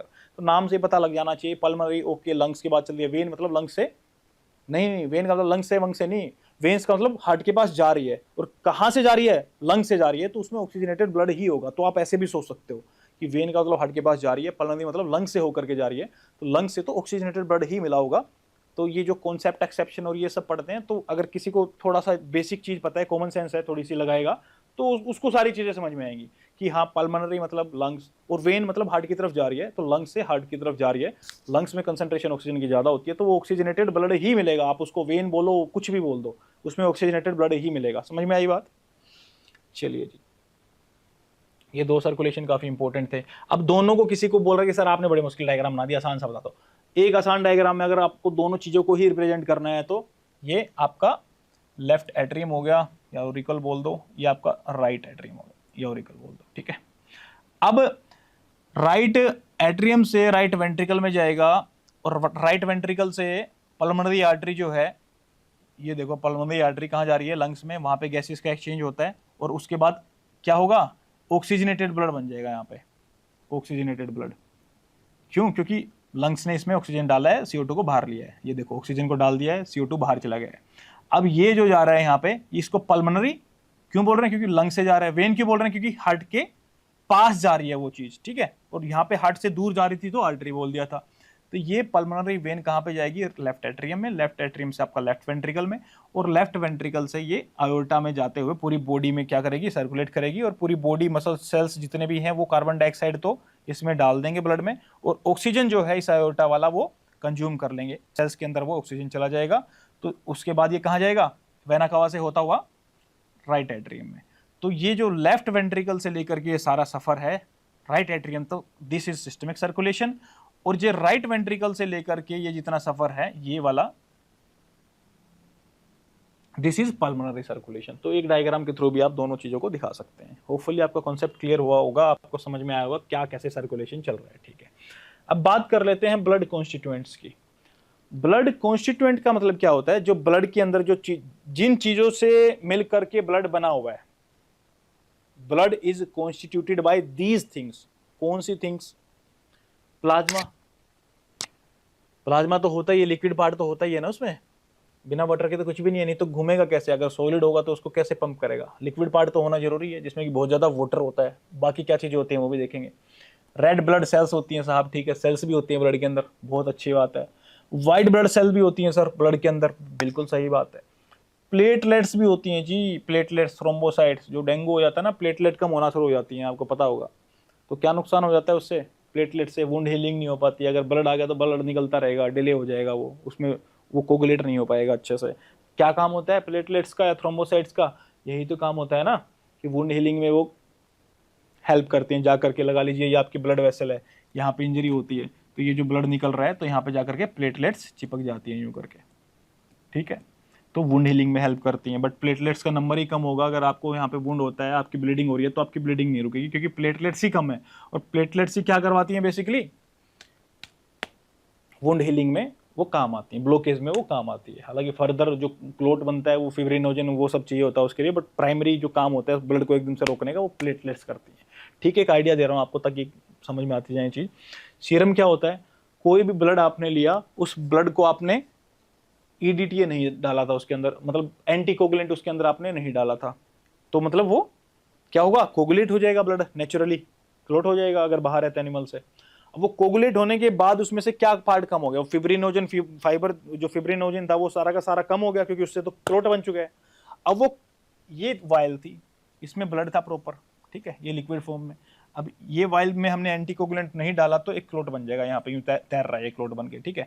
और बाकी का जो फ्लूइड था वो थोड़ा हल्का हो जाएगा। क्यों? क्योंकि इसी ब्लड में से कुछ पार्ट ऐसा था, जैसे कि फिब्रिनोजन था, वो फिब्रिनोजन जा करके उसकी वजह से क्लोट बन गया और वो यहाँ पे आ गया है। तो इस लिक्विड में से क्या पार्ट कम होगा, फिब्रिनोजन कम होगा कि नहीं, मतलब फिब्रिन वाला जो पार्ट है वो कम होगा कि नहीं होगा, तो बेसिकली फिब्रिन कम हो जाएगा। तो उस ब्लड कोगुलेट होने के बाद वाला जो लिक्विड बचता है, लिक्विड पोर्शन जो बचता है, वी कॉल इट सीरम। इसको हम सीरम बोल देते हैं, ठीक है साहब। थोड़ा थोड़ा इनके बारे में देख लेते हैं, प्लाज्मा के बारे में देख लेते हैं। प्लाज्मा क्या है कि येलोविश फ्लूइड होता है, ठीक है। 55% जो ब्लड का वॉल्यूम होता है ये साहब प्लाज्मा ही बनाते हैं, ठीक है। और इस प्लाज्मा में 90% वाटर ही होता है, ठीक है। टोटल जो ब्लड है उसका 55% पार्ट इज प्लाज्मा। और ये जो प्लाज्मा है इसका 90% क्या होता है, ये 90% वाटर ही होता है ये बेसिकली, ठीक है। समझ में आई बात? ये बोलना चाह रहा है, कंफ्यूज ना हो। फंक्शंस क्या है इसके, अब ब्लड वेसल हो या ब्लड हो या उसमें जो लिक्विड है, अब देखो फंक्शन क्या क्या हो सकता है। न्यूट्रिएंट को कैरी करेगा, फ्लूइड ही कैरी करता है, ऑब्वियस सी बात है। हार्मोन्स को भी कैरी करेगा, वेस्ट प्रोडक्ट को भी कैरी करेगा, गैसेस को भी कैरी करेगा। ब्लड क्लोटिंग में भी हेल्प करेगा, क्योंकि फिब्रिन वगैरह सब कुछ इसी में तो होता है। कहाँ पे? प्लाज्मा में। अगर मैं ब्लड को कोगुलेट कर दूंगा, कोगुलेट करने के बाद क्या होगा, उसमें ब्लड क्लोटिंग वाला फैक्टर नहीं बचेगा, क्योंकि क्लोट करने के बाद वाला लिक्विड जो था वो उसको क्या बोल रहे थे, सीरम बोल रहे थे। और क्लोट ऑलरेडी हो ही चुका है तो फिर क्लोटिंग फैक्टर तो बचेगा ही नहीं। किसमें? सीरम में। प्लाज्मा में तो है, लेकिन तो क्या बोल सकते हैं फंक्शंस के अंदर, ब्लड क्लोटिंग में तो ये सर हेल्प करेगा, क्योंकि इसके अंदर क्या होता है, क्लोटिंग फैक्टर होता है फिब्रिनोजन, जब हम क्लोट कर देंगे ब्लड को वो एक अलग बात है, वो क्लोट में सारा गायब हो जाएगा बेचारा फिब्रिनोजन। तो सीरम में क्लोटिंग फैक्टर एक तरह से नहीं होता, ये बोल सकते हो आप। इम्यूनिटी की बात कर लो, एंटीबॉडीज होती हैं इसके अंदर, प्लाज्मा के अंदर इम्यून रिस्पॉन्स जितना भी होता है ये सारा प्लाज्मा में तो चल रहा होता है ना, तो ये भी होगा। बड़ी जनरल सी बातें मैं बता रहा हूँ आप लोगों को। Regulation pH balance and electrolyte levels जो हैं इसका भी ये बैलेंस मेंटेन रखता है। कौन? प्लाज्मा, क्योंकि लिक्विड में तो चलता है ना सारा का। अब आरबीसी थोड़ा ना बफर सिस्टम मेंटेन करेगी, हालांकि उसका भी एक रोल होता है, बट लिक्विड तो मोस्ट इंपॉर्टेंट चीज है ना, उसी में इलेक्ट्रोलाइट की बैलेंस कर सकते हैं। और लिक्विड कहाँ पे? प्लाज्मा था वो। अब आ जाओ red blood sales. Red blood sales का सबको पता है वो बाइकनकेव इन नेचर होती है। बाइकनकेव का मतलब क्या होता है? कुछ ऐसी, ऊपर से देखोगे आपको यूं लगेगी कॉनकेव है, नीचे से देखोगे आपको लगेगी कॉनकेव है, तो वी कॉल इट बाइकॉनकेव। तो ये बाइकॉनकेव होती है आरबीसी, बाइकॉनकेव डिस्क की तरह होती है ये। इसके अंदर इंपॉर्टेंट दूसरा पॉइंट क्या है, इसके अंदर न्यूक्लियस नहीं होता है। आरबीसी के अंदर न्यूक्लियस नहीं होता है, ठीक है साहब। अब रेड कलर की होती है, सबको पता है, तभी तो रेड ब्लड सेल बोल रहे हैं। लेकिन वो कलर किसकी वजह से होता है? वो हीमोग्लोबिन की वजह से रेड कलर होता है इसका, ठीक है। फंक्शंस की बात कर लो, ऑक्सीजन ट्रांसपोर्ट कराता है, सबको पता है। इसके अंदर क्या होता है जिससे आयरन, वो ऑक्सीजन बाइंड होता है, आयरन होता है, +2 की फॉर्म में होता है। अगर ऑक्सीजन इससे अटैच हो जाएगी तो हीमोग्लोबिन के अंदर ही होता है ना आयरन, तो उसको क्या बोलते हैं? HbO2 बोल देते हैं उसको। अगर यहाँ से ऑक्सीजन फिर से हट जाएगा तो क्या? फिर से बेचारा Hb बच जाएगा, लेकिन ये आयरन जो है ये +3 की उसमें आ जाएगा। और यहाँ पे फिर क्या होता है? कार्बन डाइऑक्साइड अटैच हो जाती है, इसे कार्ब अमीनोग्लोबिन बोलते हैं। कार्बन डाइऑक्साइड आयरन के पास जाके चिपक जाता है और वो फिर से लंग्स में बाहर निकल जाता है। तो कार्ब अमीनोग्लोबिन की फॉर्म में भी कार्बन डाइऑक्साइड ट्रांसफर होता है। और भी तरीके होते हैं, 2 तरीके और हैं, बट एक ये भी तरीका है, ये यहाँ पे ही ध्यान रख लेना। जब बताऊंगा आपको कार्बन डाइऑक्साइड के ट्रांसपोर्ट के सिस्टम्स, तो यहाँ पे बोलूंगा कि कार्ब अमीनोग्लोबिन भी होता है। वो क्या होता है? जो कार्बन डाइऑक्साइड आयरन वाले पार्ट से चिपक करके चली जाती है, ठीक है। तो हम यहाँ पे क्या पढ़ रहे थे?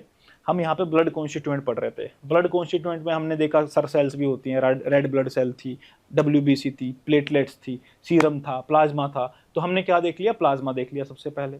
उसके बाद क्या देख रहे हैं? आरबीसी देख रहे हैं। आरबीसी में हमने क्या क्या देखा? सर उसका बाइकॉनकेव नेचर होता है, बाइकॉनकेव डिस्क टाइप में होती है आरबीसी, और उसका रेड कलर होता है। किसकी वजह से होता है? हीमोग्लोबिन की वजह से होता है। अब हीमोग्लोबिन के अंदर क्या होता है? आयरन होता है। तो उसका फंक्शन में बता दिया कि जो ऑक्सीजन ट्रांसपोर्ट करने का काम, CO2 को इधर ले जाने का काम किसका होता है? वो फंक्शन में डाल दिया आरबीसी की। किसकी वजह से हो रहा था? वो आयरन की वजह से हो रहा था, जो ऑक्सीजन का ट्रांसपोर्ट था और कार्बन डाइऑक्साइड का ट्रांसपोर्ट था। और जो प्रॉपर्टीज थी, प्रॉपर्टीज में हमने बताया कि ये बाइकॉनकेव होती है, इसके अंदर न्यूक्लियस नहीं होता है, एब्सेंट होता है न्यूक्लियस, और इसमें हीमोग्लोबिन होता है। तो बेसिकली स्ट्रक्चर से की बात बता रहा हूं ना, क्या कैसे है, तो वो प्रॉपर्टी है और उससे काम क्या निकल रहा है बॉडी में अपने, वो फंक्शंस के अंदर इसका डाल दिया है, ठीक है। अब व्हाइट ब्लड सेल्स में भी ऐसे ही देख लो आप। व्हाइट ब्लड सेल्स की प्रॉपर्टीज की मैं बात करूंगा, it is larger than red blood cell. मतलब स्ट्रक्चर के बारे में बता रहा है कि वो कैसा दिखती है प्रॉपर्टी में। वो देखो आरबीसी जो हमने पढ़ी है ना, उनसे थोड़ी बड़ी होती है साइज में, लेकिन इनके अंदर न्यूक्लियस भी होता है, जबकि आरबीसी के अंदर न्यूक्लियस एब्सेंट था। तो 2 ही चीजें हैं, बड़ी है तो कोई चीज ये समझ लो ज्यादा कॉम्प्लेक्स है, उसको तो न्यूक्लियस चाहिए भाई, उसको तो हेड ऑफ द डिपार्टमेंट चाहिए, उसको न्यूक्लियस चाहिए। तो ज्यादा बड़ा है तो उसको न्यूक्लियस रिक्वायर्ड है। WBC में क्या होता है? न्यूक्लियस होता है, और वो आरबीसी से थोड़ी साइज में बड़ी होती है, तो it will require a nucleus. ऐसे लॉजिक लगा के ऐसे याद कर सकते हो कि हाँ इसमें न्यूक्लियस चाहिए होता है। अभी लॉजिक वैसे लगाने की जरूरत पड़नी नहीं चाहिए, आप लोग इतना पढ़ चुके हो, ये तो बच्चों वाली बातें बता रहा हूँ मैं, बट स्टिल फिर भी किसी को अगर है कि हाँ सर याद नहीं था, ठीक है चलो, तो उनके लिए मैं बता देता हूँ, ठीक है। अब फंक्शंस की क्या बात कर सकते हैं? WBC का इम्यून डिफेंस में सबको पता है WBC काम आती है। आपको वैसे इसका क्लासिफिकेशन याद होगा, ग्रेनुलोसाइट होती है, एग्रेनुलोसाइट होती है। क्यों बोलते हैं ग्रेनुलोसाइट्स? क्योंकि ग्रेनुल्स उनमें कुछ ऐसे मिलते हैं, जब माइक्रोस्कोप में देखते हैं कौन सी सेल होती हैं, बेसोफिल, इओसिनोफिल और न्यूट्रोफिल होती हैं। बेसोफिल का क्या काम होता है? हिस्टामिन रिलीज करते हैं एलर्जिक रिएक्शन में। इओसिनोफिल का ये भी एलर्जिक रिएक्शन में हेल्प करता है, और एक इनमें से पैरासिटिक इन्फेक्शन में भी हेल्प करता है। न्यूट्रोफिल का क्या काम होता है? ये मैक्रोफेज की तरह, मोनोसाइट्स की तरह इंगल्फ कर देती हैं, जो भी इन्फेक्शन वगैरह होता है उसको खा जाती हैं। एग्रेनुलोसाइट्स में बी लिम्फोसाइट होती है और टी लिम्फोसाइट्स होती हैं, ठीक है। एक अभी आप बोलोगे अरे सर आपने बता दिया, अगली स्लाइड में भी लिखा हुआ है, बट एक आइडिया देता चल रहा हूँ। WBC यहाँ पे पढ़ रहे हैं तो यहाँ पे आइडिया हो जाए तो अच्छा है, ताकि एकदम से नया ना लगे कुछ, ठीक है। तो काम क्या होता है इनका? बी लिम्फोसाइट का, टी लिम्फोसाइट का, बेसोफिल, इओसिनोफिल, न्यूट्रोफिल, जितनी मैंने कहानी बताई, बेसिक मोटा मोटा काम ये था साहब, जो इम्यून सिस्टम है उसमें वो हेल्प कर रही है, ठीक है। इम्यून डिफेंस में हेल्प कर रही है। मैंने मैक्रोफेज का भी बताया आपको, मैक्रोफेज का भी काम करती है। तो मैक्रोफेज में जो मोनोसाइट्स होती हैं वो क्या करेगी, इंगल्फ कर जाती है जो भी वेस्ट मटेरियल या डेब्रिस होता है उसको, तो इन्फ्लामेशन वगैरह जो भी हो रखी है उसको कम करने में ये काम करती है। तो it will help in inflammatory responses as well. तो WBC में दो काम बताए, इम्यून सिस्टम का है और इन्फ्लामेटरी रिस्पॉन्सेज के लिए भी ये काम आ जाता है। ठीक है, अब RBC में तो ऐसा कोई इम्यून सिस्टम का और वो काम है नहीं। RBC को तो बेचारे को ऑक्सीजन ट्रांसपोर्ट करना है, कार्बन डाइऑक्साइड लेके जाना है, उसकी तो छुट्टी कर दी हमने। अब जो इम्यून सिस्टम इन्फेक्शन हो रहा है बॉडी के अंदर, किसी को तो संभालना पड़ेगा ना। प्लेटलेट में बोल दिया कि वो तो वुंड हीलिंग में काम आ रहा है, अब जो इन्फेक्शन हो रहा है उसको कौन संभालेगा, WBC तो संभालेंगी उनको। जो इन्फ्लामेशन हो रहा है और ये सब इतनी उसको, अब यहाँ पे आपके इन्फ्लेम्ड हो जाता है सारा एरिया, यूं पहलवान बन जाते हो आप इतना, वो ऐसे ही रहेगा क्या 6 महीने? उसको भी तो ठीक करने के लिए कोई इंसान चाहिए ना, मतलब कुछ चाहिए ना बॉडी के अंदर। तो वो क्या, वो WBC का काम होता है। इन्फ्लामेटरी रिस्पॉन्सेज में कोई इन्फेक्शन हो जाता है, क्या सिर्फ एंटीबायोटिक से ही ठीक होगा क्या? 2-3 दिन तक आपने सहन कर लिया, उसको बॉडी खुद भी ठीक कर देती है। वो किससे ठीक होता है? WBC से ठीक होता है। कौन सी सेल क्या कैसे करती है, सेल मेडिएटेड इम्यूनिटी क्या होती है, ह्यूमोरल क्या होती है, वो आगे पढ़ेंगे, उससे उसमें समझ में आ जाएगा आपको। यहाँ पे ज्यादा कॉम्प्लेक्स नहीं करना चाह रहा, नहीं तो फिर मजा नहीं आएगा आपको। ठीक है, प्लेटलेट्स में हम बात कर ही चुके हैं, छोटा सा साइज होता है साहब इनका, सेल लाइक फ्रेगमेंट्स, कोई इनके अंदर भी न्यूक्लियस नहीं होता है। ठीक है, अब इतने छोटे ही हैं तो क्या ही न्यूक्लियस चाहिए इनको, दिमाग ही नहीं है, कुछ दिमाग का काम नहीं करना है इनको। ठीक है, ये मैं लॉजिक वाली बात बोलता हूँ, इनको ये मत सोचो दिमाग नहीं है, दिमाग मतलब दिमाग हो गया उसके अंदर, आप समझ रहे हो ना, मतलब ज़्यादा सीरियस नहीं लेनी होती हैं चीज़ें हमें कैसे करनी होती हैं कि हाँ, लॉजिक सा क्या बनाया हमने, बहुत ज़्यादा कोई कॉम्प्लेक्स सिस्टम है तो उसको संभालने के लिए एक हेड ऑफ द डिपार्टमेंट चाहिए। मतलब कौन होता है वो? न्यूक्लियस होता है। जैसे मैंने बताया RBC से ज़्यादा बड़ा साइज किसका होता है? WBC का होता है। हाँ, तो उसको संभालने के लिए न्यूक्लियस चाहिए।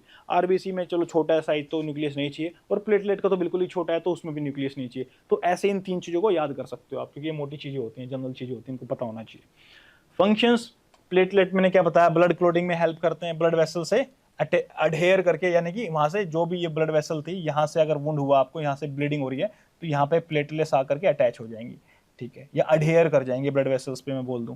ठीक है, तो और यहाँ पे वो क्लोटिंग फैक्टर्स को रिलीज करना स्टार्ट कर देंगे। वो क्या होते हैं क्लोटिंग फैक्टर्स, ब्लड क्लोटिंग पढ़ाएंगे तो सब बताऊंगा। वुंडिंग हीलिंग में भी हेल्प करती हैं ये, ग्रोथ फैक्टर्स को क्या करती हैं, सिक्रेट करते हैं, और टिश्यू रिपेयर में ये हेल्प करते हैं। कौन? प्लेटलेट्स की हम बात कर रहे हैं, थ्रोम्बोसाइट्स की, जो डेंगू में आपकी बहुत ज्यादा कम हो जाती हैं। अब सीरम मैंने क्या बताया था, सीरम क्या होता है, जो भी ब्लड आपने एनिमल से निकाला है उस ब्लड को अगर आपने क्या कर दिया, कोगुलेट होने दिया।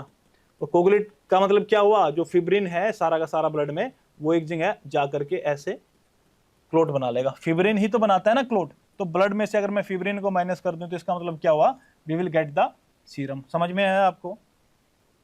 सीरम की प्रॉपर्टी क्या होगी, लिक्विड पोर्शन, पहले तो डेफिनेशन सुन लो, liquid portion of the blood after clotting के बाद जो लिक्विड पोर्शन बचेगा दैट इज सीरम।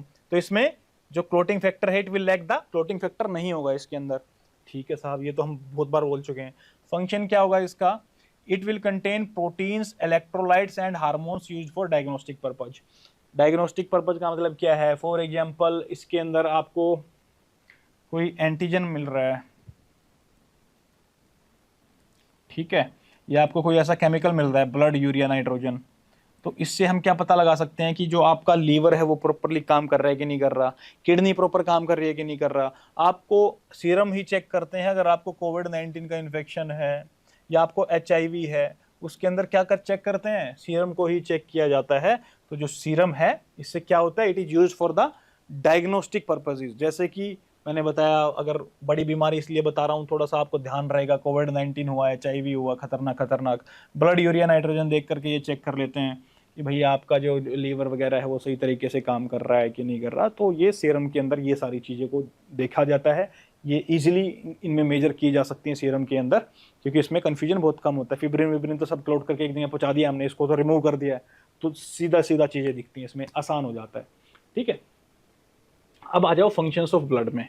मैं फंक्शंस ऑफ ब्लड करवाने से पहले आपको बता दूं, functions of blood vessel almost सारे सेम ही होते हैं, बट कुछ कॉन्ट्रास्टिंग पॉइंट जो ब्लड वेसल्स के हैं वो मैं आपको अलग से बता दूंगा, बाकी सारे आपको सेम ही लिखने हैं। अब ब्लड जो है उसका फंक्शन क्या क्या हो सकता है, सबसे पहले तो बात करेंगे ट्रांसपोर्ट की।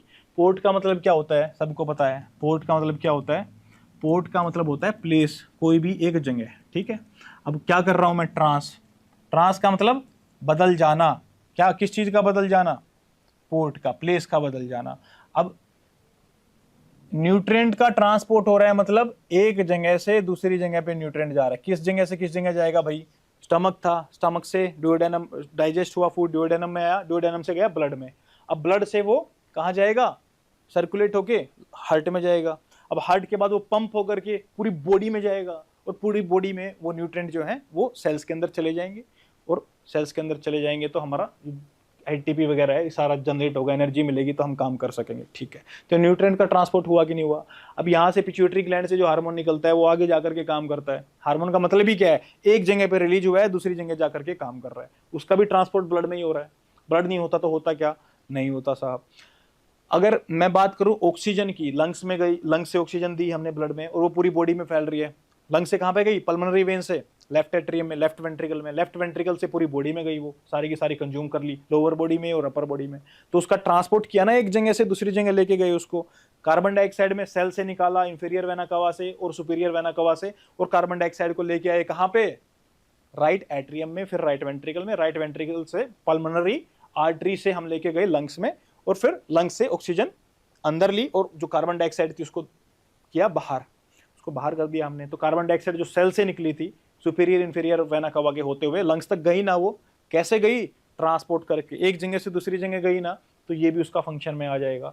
तो इतने सारे तो हमने ट्रांसपोर्ट वाले ही पढ़ लिए इसमें। हार्मोन का ट्रांसपोर्ट, कार्बन डाइऑक्साइड का ट्रांसपोर्ट, आपका ऑक्सीजन का ट्रांसपोर्ट, आपका न्यूट्रिएंट का ट्रांसपोर्ट, इवन जो वेस्ट मेटाबॉलिक जो प्रोडक्ट होते हैं, जैसे जो आपकी बॉडी को रिक्वायर्ड नहीं होते हैं, उनको अगर बाहर निकालना हो तो उनको भी एक जगह से दूसरी जगह या तो लीवर में डिटॉक्सिफाई करोगे ले जाके, या फिर उसको किडनी से फिल्टर करवा करके बाहर निकाल दोगे, तो वो भी ट्रांसपोर्ट कर पाओगे तभी तो बाहर जाएगा ना।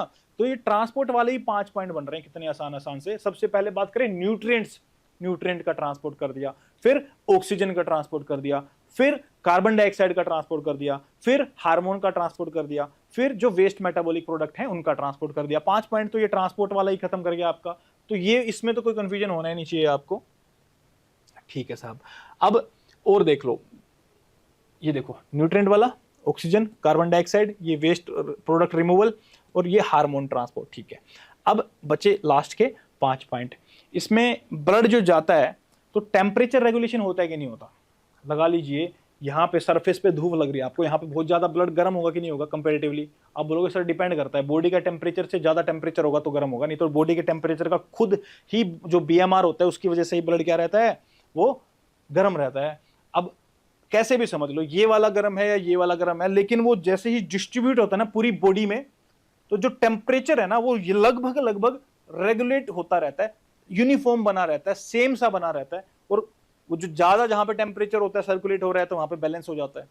कहीं पे कम है तो पीछे से जा रहा है उसमें प्रेशर से ब्लड, तो उसका टेम्परेचर थोड़ा सा गर्म हो जाता है। कहने का मतलब क्या है, बॉडी के अंदर टेम्परेचर रेगुलेशन भी किसकी वजह से हो रहा है? जो ये ब्लड अलग अलग जगह जाकर के डिस्ट्रीब्यूट हो जाता है, फिर से आता है, फिर हार्ट में जाता है, वो ब्लड की वजह से एक तरह से कुछ ऐसा है जैसे आपने राड लगा करके बाल्टी में पानी गर्म कर दिया और आप बहुत खुश हो रहे हो कि ओहो सर पानी तो बहुत ही गर्म है, मजा आ जाएगा आज तो नहा के, लेकिन नीचे हाथ जाता है तो ठंडा पानी लगता है सारा का सारा। तो बेसिकली मैं क्या कर रहा हूँ, उसको हाथ यूं बाल्टी में डाल करके यूं करके उसको यूनिफॉर्म कर रहा हूँ टेम्परेचर को, ताकि ऐसा ना हो कि पहले डब्बे डाल दिए गर्म पानी के फिर ठंडा पानी आ रहा है, बीमार हो जाओगे। तो ऐसे ही ये ब्लड का भी, ब्लड क्या काम करता है, ये जो हार्ट है पंप कर रहा है ब्लड को, हर जगह से जो टेम्परेचर है उसको बराबर सा रखने की ट्राई करता है। कहीं ऐसा ना हो कि ये वाला यहाँ पे बीएमआर ज्यादा बढ़ा हुआ है या स्टमक में वो चल रहा है मेटाबॉलिज्म, या ये वाले पार्ट में लोअर बॉडी के अंदर ज्यादा टेम्परेचर, नहीं, सब जगह बराबर टेम्परेचर रहेगा। ठीक है, तो ब्लड की वजह से क्या होता है, टेम्परेचर रेगुलेशन होता रहता है। होपफुली ये पॉइंट याद रहेगा आपको, टेम्परेचर रेगुलेशन याद रहेगा तो उसमें क्या लिखना है कोई बड़ी बात नहीं होती। टेम्परेचर रेगुलेशन ही याद नहीं आएगा तो फिर उसमें लिखेंगे क्या। ठीक है, अब बात कर लेते हैं वाटर बैलेंस की। Regulates water distribution between the cells, tissue and extracellular fluid. Obvious सी बात है, सेल्स के अंदर जितना भी वाटर होगा, इलेक्ट्रोलाइट, एक्स्ट्रा सेलुलर जितना भी वाटर होगा, वो सारा का सारा वाटर कहाँ, ब्लड की वजह से ही तो वाटर जा रहा है। क्यों?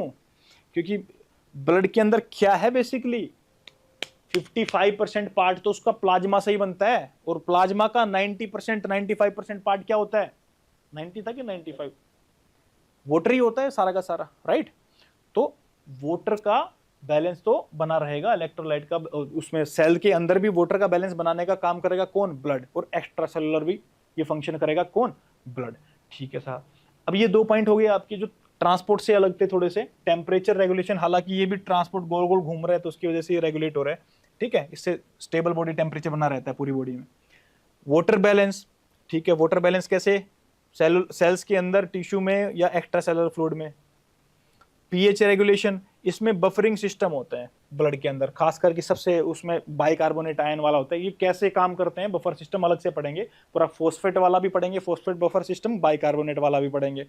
और ब्लड में यूजुअली बाइकार्बोनेट वाला ही ज्यादातर काम करता है to maintain the stable pH levels. जो भी रेंज रहती है ब्लड की उसको उतना ही मेंटेन करने में क्या, बफर सिस्टम कहां पे मिलते हैं, ब्लड में मिलते हैं। तो ब्लड के फंक्शन ही पढ़ रहे हैं तो क्या बोल देंगे, ब्लड का फंक्शन, ये बफर सिस्टम भी बोल दिया, जिसका एग्जांपल क्या दे दिया, बाइकार्बोनेट बफर हमने एग्जांपल दे दिया इसका, ठीक है साहब।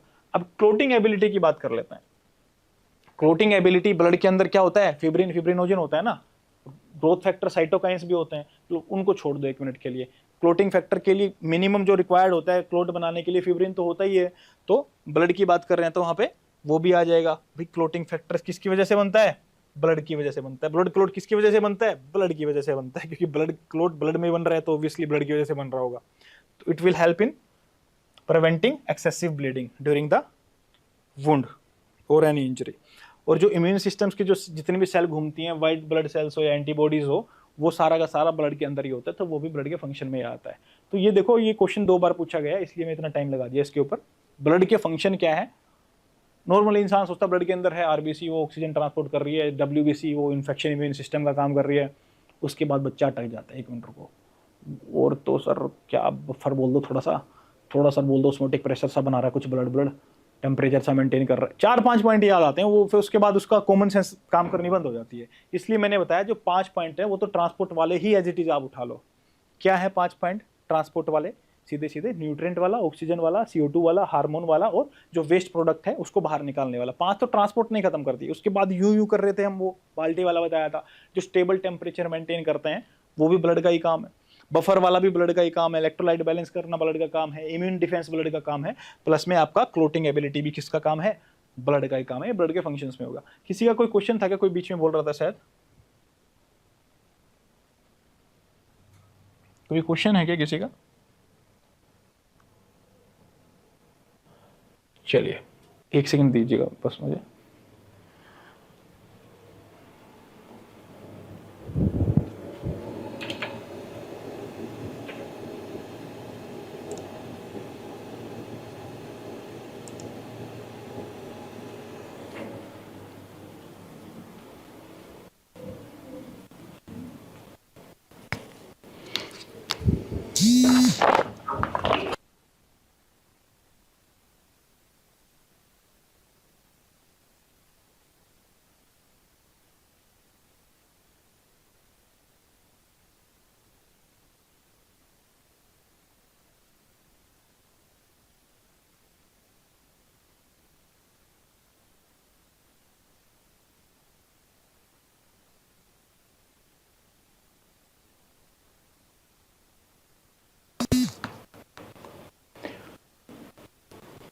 हाँ जी, तो अब हम देखते हैं critical physiological roles of blood vessels in animals.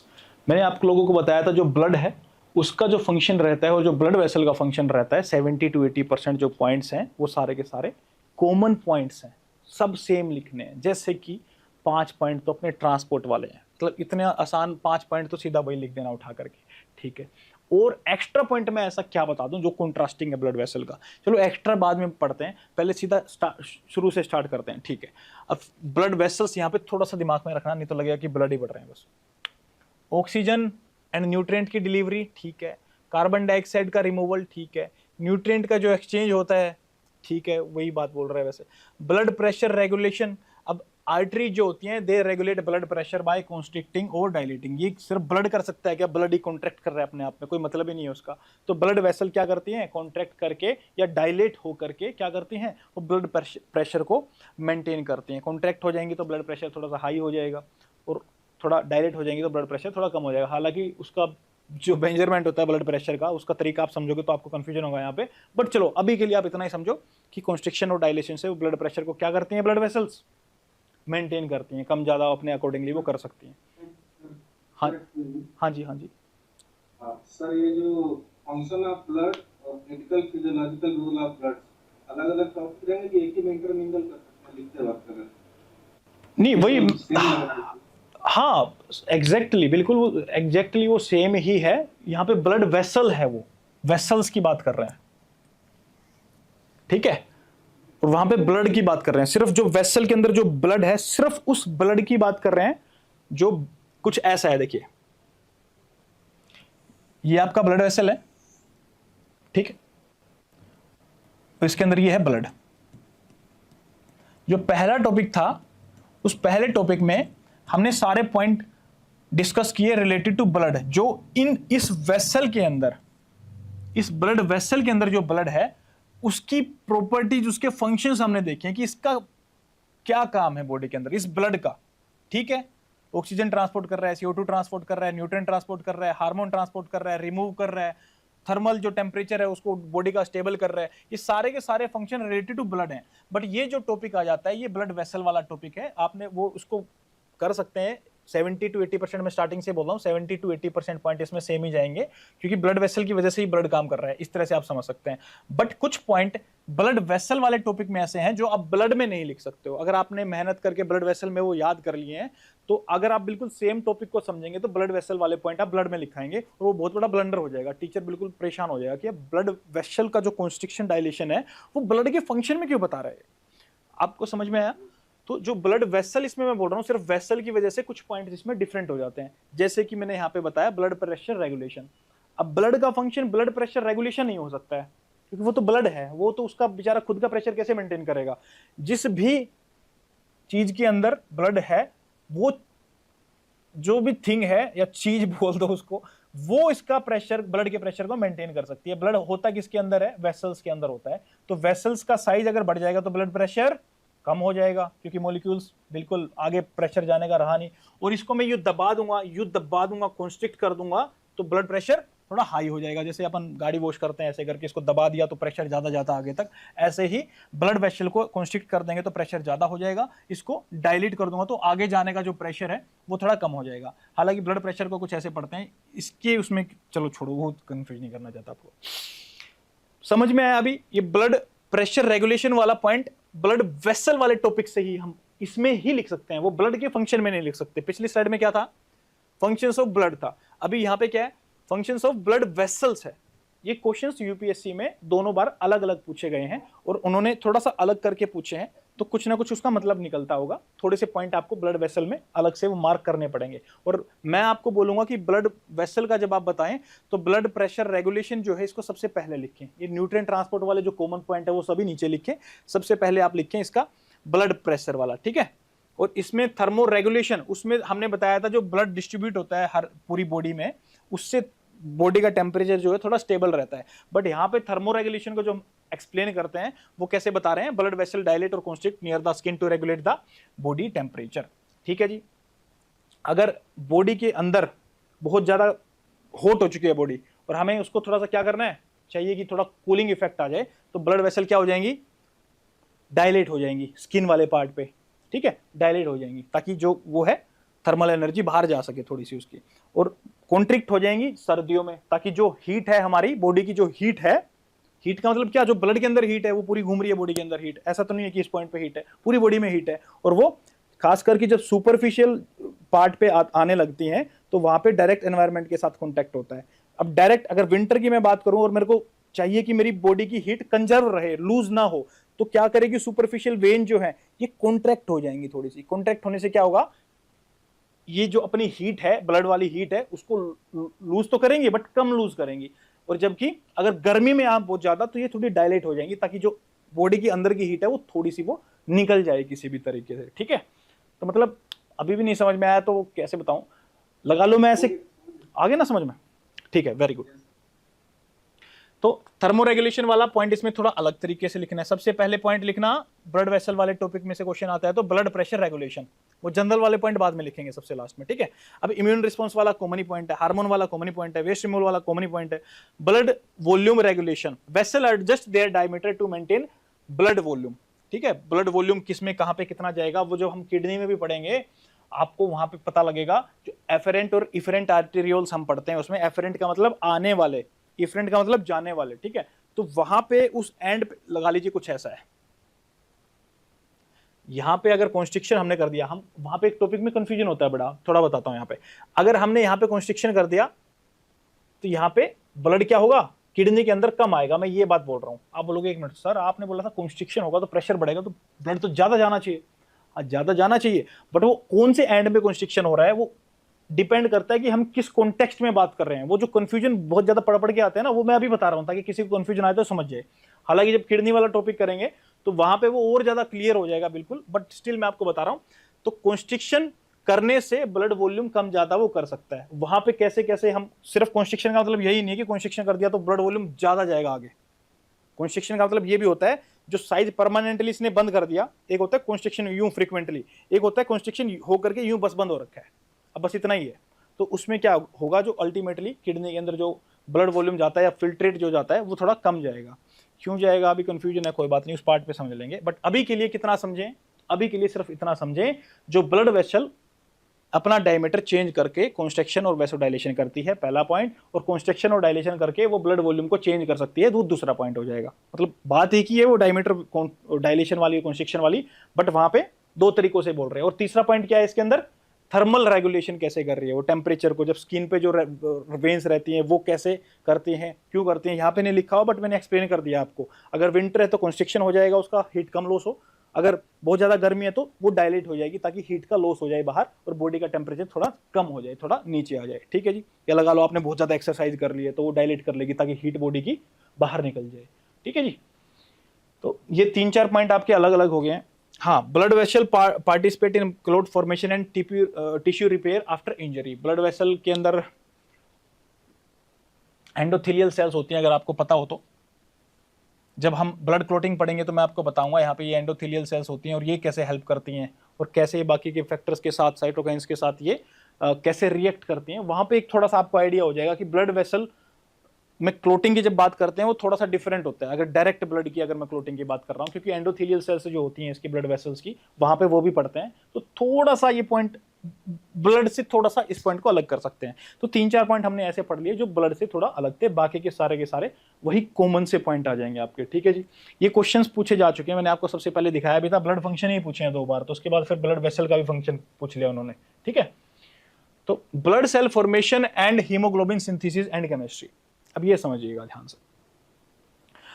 जो आपका ब्लड सेल फॉर्मेशन हो रहा है, ब्लड के अंदर जो सेल है उसका फॉर्मेशन हो रहा है, कौन सी सेल्स हैं, हमने बात करी थी प्लेटलेट्स है सर, डब्ल्यूबीसी है सर, आरबीसी है सर, बाकी एक फ्लूइड था, क्या एक सीरम था नीचे और एक प्लाज्मा था, ठीक है। और ब्लड में से उसको क्लोट होने देंगे नेचुरली, फिब्रिन सारा हट जाएगा तो बाकी का बचा हुआ फ्लूइड उसको क्या बोलेंगे, उसको सीरम बोलेंगे, जो डायग्नोस्टिक पर्पस के लिए यूज कर रहे थे। कोविड-19 था या अपना लीवर फंक्शन देखना है, किडनी फंक्शन देखना है आपको, या फिर HIV था, वो सारा का सारा डायग्नोस्टिक जो कहाँ से लेते हैं, सीरम को चेक करके देखते हैं, ठीक है साहब। अब आ जाओ इस ब्लड के अंदर सेल का फॉर्मेशन कैसे हो रहा है। सेल्स में जो मेजर सेल हमें बच्चे को पता है, कोई शायद प्लेटलेट गलती से भूल भी जाए, लेकिन आरबीसी डब्ल्यूबीसी तो कोई नहीं बोलता है। अब यहाँ पे कंफ्यूजन होता है, बच्चा समझता है हमेशा सर हम आरबीसी पढ़ते हैं रेड ब्लड सेल, डब्ल्यूबीसी में पढ़ते हैं ग्रेनुलोसाइट, एग्रेनुलोसाइट, और हम हमेशा डब्ल्यूबीसी का मतलब ये बेंटन, अगर चलो मैं बता देता हूँ आपको, मैं जब छोटा होता था मैंने कैसे याद किया था, मेरे दिमाग से आज तक वो चीज़ कभी निकली नहीं है और होपफुली कभी निकलेगी भी नहीं, क्योंकि आप लोगों में से अगर कोई बेन 10 देखता हो, एक वो आता था उसमें वो घड़ी होती है लड़के के हाथ पे, कोई भी यूं करता है तो वो बन जाता है वैसे करके, तो मैंने अपने टाइम पे वो ऐसे याद किया था। इसमें क्या था, ग्रेनुलोसाइट्स होती है डब्ल्यूबीसी में, जिसमें ग्रेन्यूल्स दिखते हैं सेल्स के अंदर, और एग्रेनुलोसाइट्स होती हैं जिनमें कोई ग्रेन्यूल नहीं दिखता है। उस बेसिस पे हमने डब्ल्यूबीसी को क्या कर दिया था, डिवाइड कर दिया था, ठीक है। अब ग्रेनुलोसाइट में मैंने याद किया था बेन 10 वाला, BEN, बेन, बेसोफिल, एओजिनोफिल, न्यूट्रोफिल, ये वैसे सबको याद होता ही है, बट स्टिल अगर किसी को फिर भी कंफ्यूजन रहे तो बेन से याद कर लेना सीधा। और इसमें क्या होती है, एग्रेनुलोसाइट में कोई मेरे को बताएगा, लिखा भी होगा सामने, बता दो।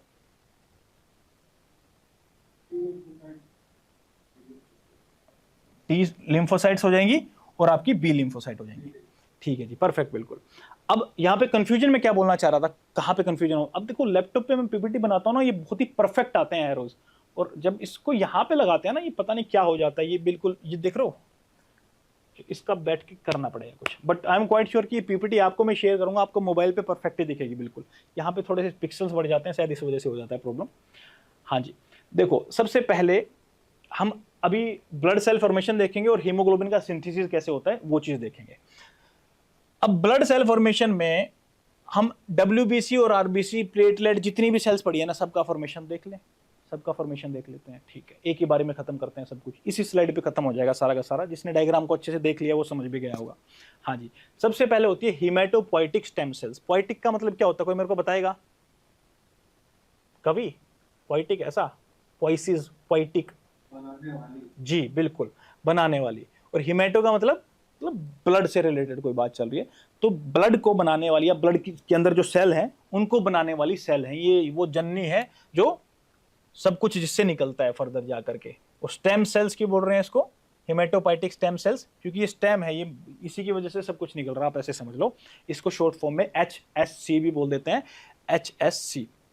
ये छोटा एस क्यों डाल दिया यहाँ पे? सेल्स है, क्योंकि ये थोड़ा सा इसको बता दिया कि एक सेल नहीं बना रही है, ये मल्टीपोटेंट है, बहुत पोटेंशियल है इसके अंदर। क्या पोटेंशियल बहुत है इसके अंदर, ये सिर्फ एक तरह की सेल नहीं बनाएगी। ये क्या, ये अनडिफरेंशिएटेड सेल्स हैं, ये किसी चीज में जाकर के कन्वर्ट नहीं हो रखी हैं ये सेल्स। अभी इनकी बात कर रहा हूं HSCs की।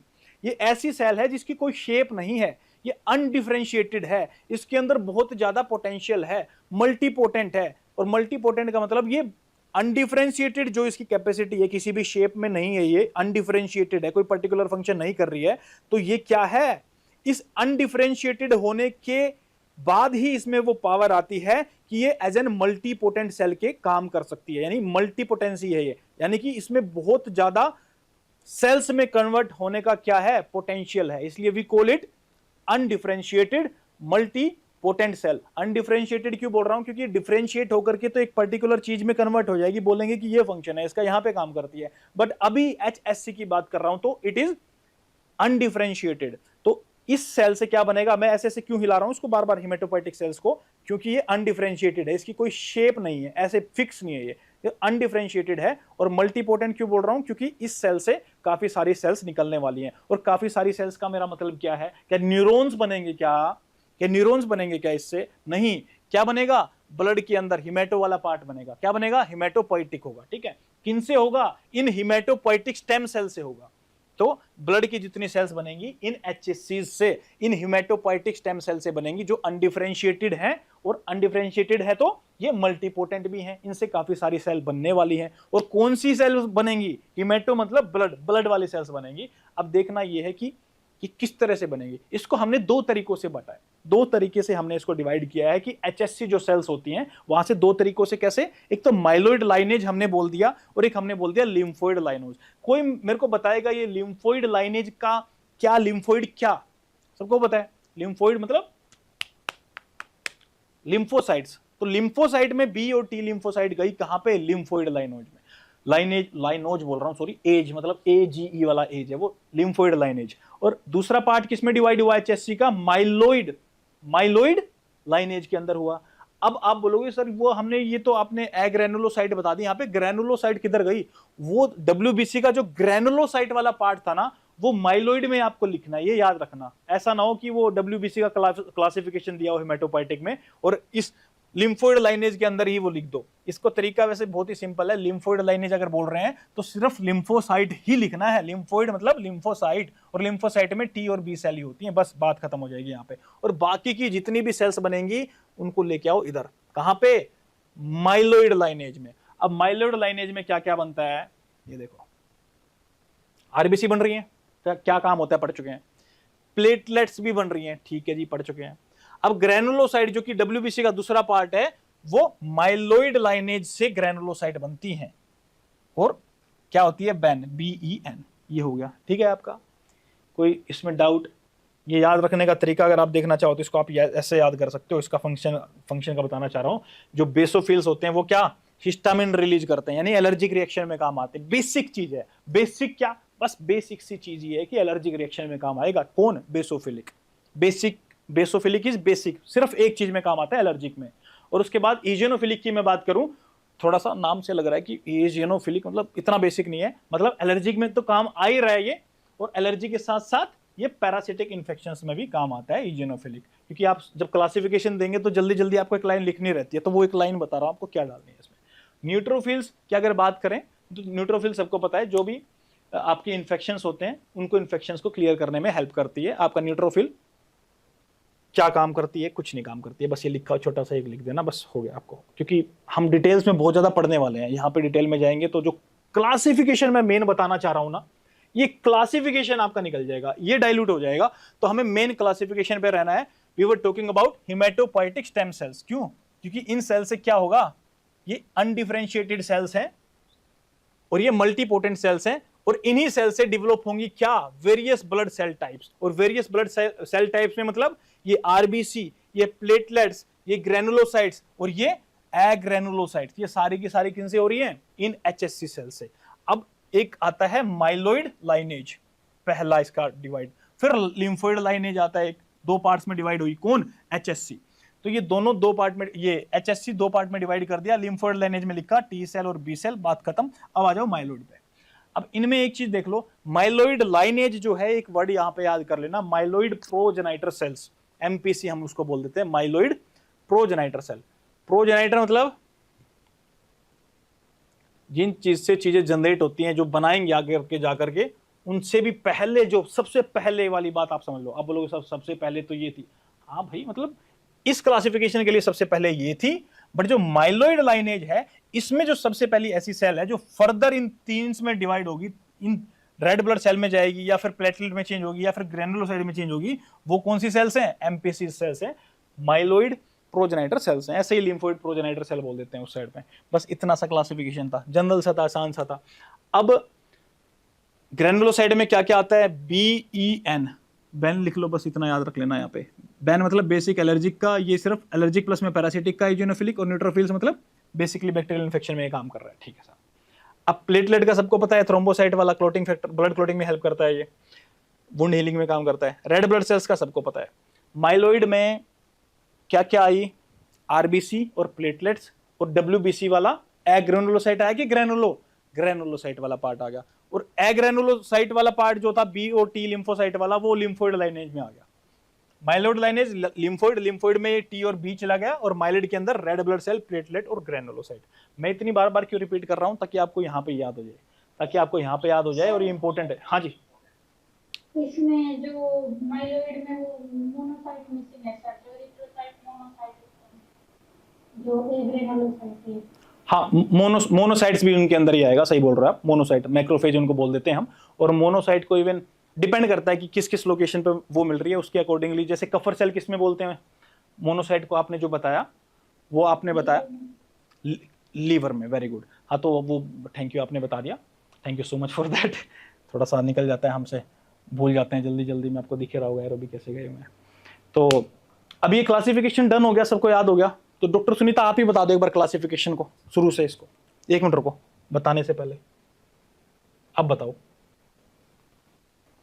सर हेमेटोपोइटिक स्टेम सेल दो टाइप के हैं, myeloid and lymphoid. Myeloid lineage में एरिथ्रोसाइटिक मोनोसाइटिक है, जिसमें आरबीसी और मोनोसाइट आती हैं। फिर प्लेटलेट है और ग्रेनुलोसाइट है, जिसमें बैन है, जैसे इओसिनोफिल और न्यूट्रोफिल। और लिम्फोइड लीनिएज में लिम्फोसाइट है, B cell and B cell. ठीक है। अब माइलोइड जो सेल्स, सॉरी, जो एचएससी सेल्स थी, उनकी दो कैरेक्टरिस्टिक बताई थी, वो बताओ जल्दी जल्दी। प्लूरिपोटेंट है सर। मल्टीपोटेंट, प्लूरिपोटेंट में वैसे थोड़ा डिफरेंट होता है वो, प्लूरिपोटेंट मल्टीपोटेंट, हम इसको एक मान लेते हैं, बट अभी के लिए चलो आप मान लो मल्टीपोटेंट, याद रखना आपने, ठीक है। मल्टीपोटेंट है। और क्या खास बात थी इनकी? मल्टीपोटेंट क्यों है ये, क्या है इनमें ऐसा? यस, वो अनडिफरेंशिएटेड है। डिफरेंशिएट होकर के एक स्पेसिफिक सेल नहीं बन रही है उनसे, उनका शेप कुछ भी चेंज हो सकता है। तो that's why we call them multipotent cell. ठीक है, मल्टीपोटेंट वाला प्लूरिपोटेंट वाला अलग होता है कॉन्सेप्ट, इसलिए मैंने आपको बता दिया यहाँ पे, ताकि आप आगे जाके कंफ्यूज ना हो। तो अब मुझे ये बताइए, जो हमने पढ़ा था, जो बी और टी लिम्फोसाइट्स हमने एग्रेनुलोसाइट में देखा था, लिम्फोइड लाइनेज में, उसके अंदर हमने लिखा था बी लिम्फोसाइट और टी लिम्फोसाइट में एक ह्यूमोरल इम्यूनिटी प्रोवाइड करती है, एक सेल मीडिएटेड इम्यूनिटी प्रोवाइड करती है, CMI। उसके बारे में आप बताना चाहोगे कुछ?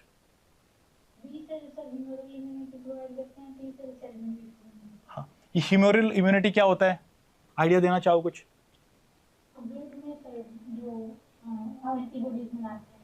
ब्लड के अंदर। ठीक है, आगे बताओ। सेल मीडिएटेड इम्यूनिटी सर, जैसे कि ऑर्गेनाइजेशन वगैरह जो ट्रांसप्लांट होते हैं इसमें रोल होता है?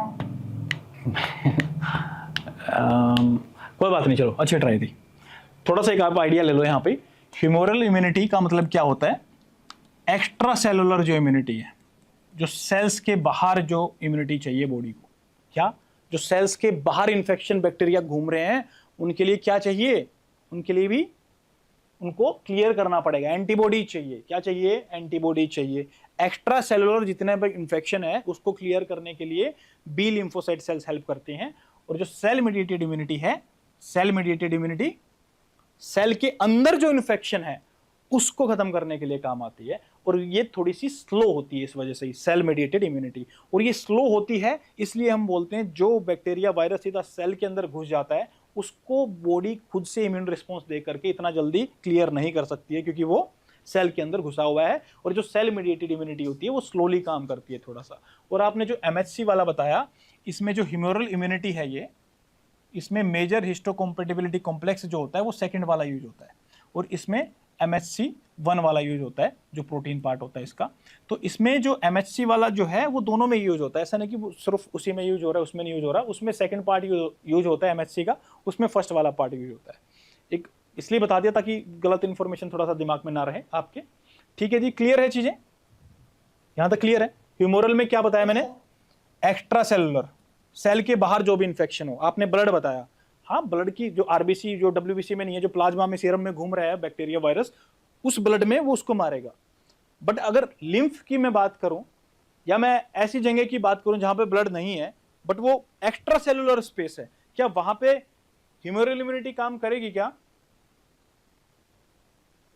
करेगी, क्यों नहीं करेगी? एक्स्ट्रा सेलुलर बोल रहा हूं ना मैं वहां पे। हाँ, वो ब्लड के अंदर मैक्सिमम होता है, वो घूम रहे होते हैं वायरसेस, वो एक अलग बात है, मैक्सिमम वहां पे होता है। बट कॉन्सेप्ट क्या है? एक्स्ट्रा सेलुलर जो काम करेगी दैट इज ह्यूमरल इम्यूनिटी। और जो आपका CMI सेल मेडिएटेड इम्यूनिटी है, जो सेल के अंदर इन्फेक्शन है उसको क्लियर करने के लिए कौन सी सेल चाहिए अपने को? T lymphocytes. ठीक है, क्लियर है ना?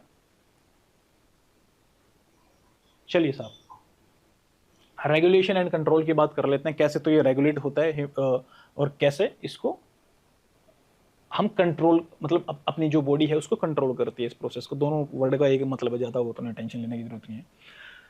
हेमेटोपाइसिस is tightly regulated by various growth factors, cytokines and hormones. Hormones कोई बताना चाहेगा कौन सा हार्मोन है जिसको रेगुलेट करता है हेमेटोपाइसिस को? लिखा ही हुआ था सामने, erythropoietin for red blood cells production and granulocyte colony stimulating factors for granulocyte production. तो इसमें याद रखना, जो ग्रेनुलोसाइट्स का जो प्रोडक्शन हो रहा था जो बैन वाली का, कौन करता है? ग्रेनुलोसाइट कॉलोनी स्टिमुलेटिंग फैक्टर, क्योंकि कॉलोनी हो जाती है एक तरह से ग्रेनुलोसाइट की, बेसोफिल है, इजिनोफिल है, न्यूट्रोफिल है, तो उनकी पूरा क्या कॉलोनी हो जाती है। तो उसके लिए उन्होंने कौन सा फैक्टर बोल दिया? कॉलोनी। ये पूरी कॉलोनी को जो स्टिमुलेट करेगा वो वाला फैक्टर। वो कॉलोनी किस में आती है? ग्रेनुलोसाइट्स में आती है। तो कैसे याद कर सकते हैं? ग्रेनुलोसाइट्स कॉलोनी स्टिमुलेटिंग फैक्टर्स किसके लिए? ग्रेनुलोसाइट्स के लिए। रेड ब्लड सेल्स के लिए कौन सा हार्मोन होता है? EPO होता है। कहां से निकलता है? एरिथ्रोपाइटिन वाला, किसी को याद हो तो? EPO हार्मोन कौन से ऑर्गन से निकलता है बॉडी में? बिल्कुल जी, किडनी से निकलता है एरिथ्रोपाइटिन हार्मोन। तो यहां पे हम इसको किस में पढ़ेंगे? फैक्टर्स अफेक्टिंग हेमेटोपाइसिस में। हाँ, मैं आपको ये बता देता हूं, ये जो कंट्रोल और रेगुलेशन हो रहा है, ये जो प्रोसेस है पूरा का पूरा, ये सिर्फ हार्मोन्स और इनसे नहीं, ये जो बॉडी की नीड है और जो रिस्पॉन्सेज हैं, और जैसे कि इन्फेक्शन हुआ, आपका इंजरी हुआ, ब्लड लॉस हुआ, उसके ऊपर भी डिपेंड करता है। फॉर एग्जांपल, RBC का फॉर्मेशन उस इंसान में ज्यादा होगा जो अभी अभी ब्लड डोनेट करके आया है, या उसमें होगा जिसने आज तक कभी ब्लड डोनेट ही नहीं किया, बैठा हुआ कंजर करके पूरा।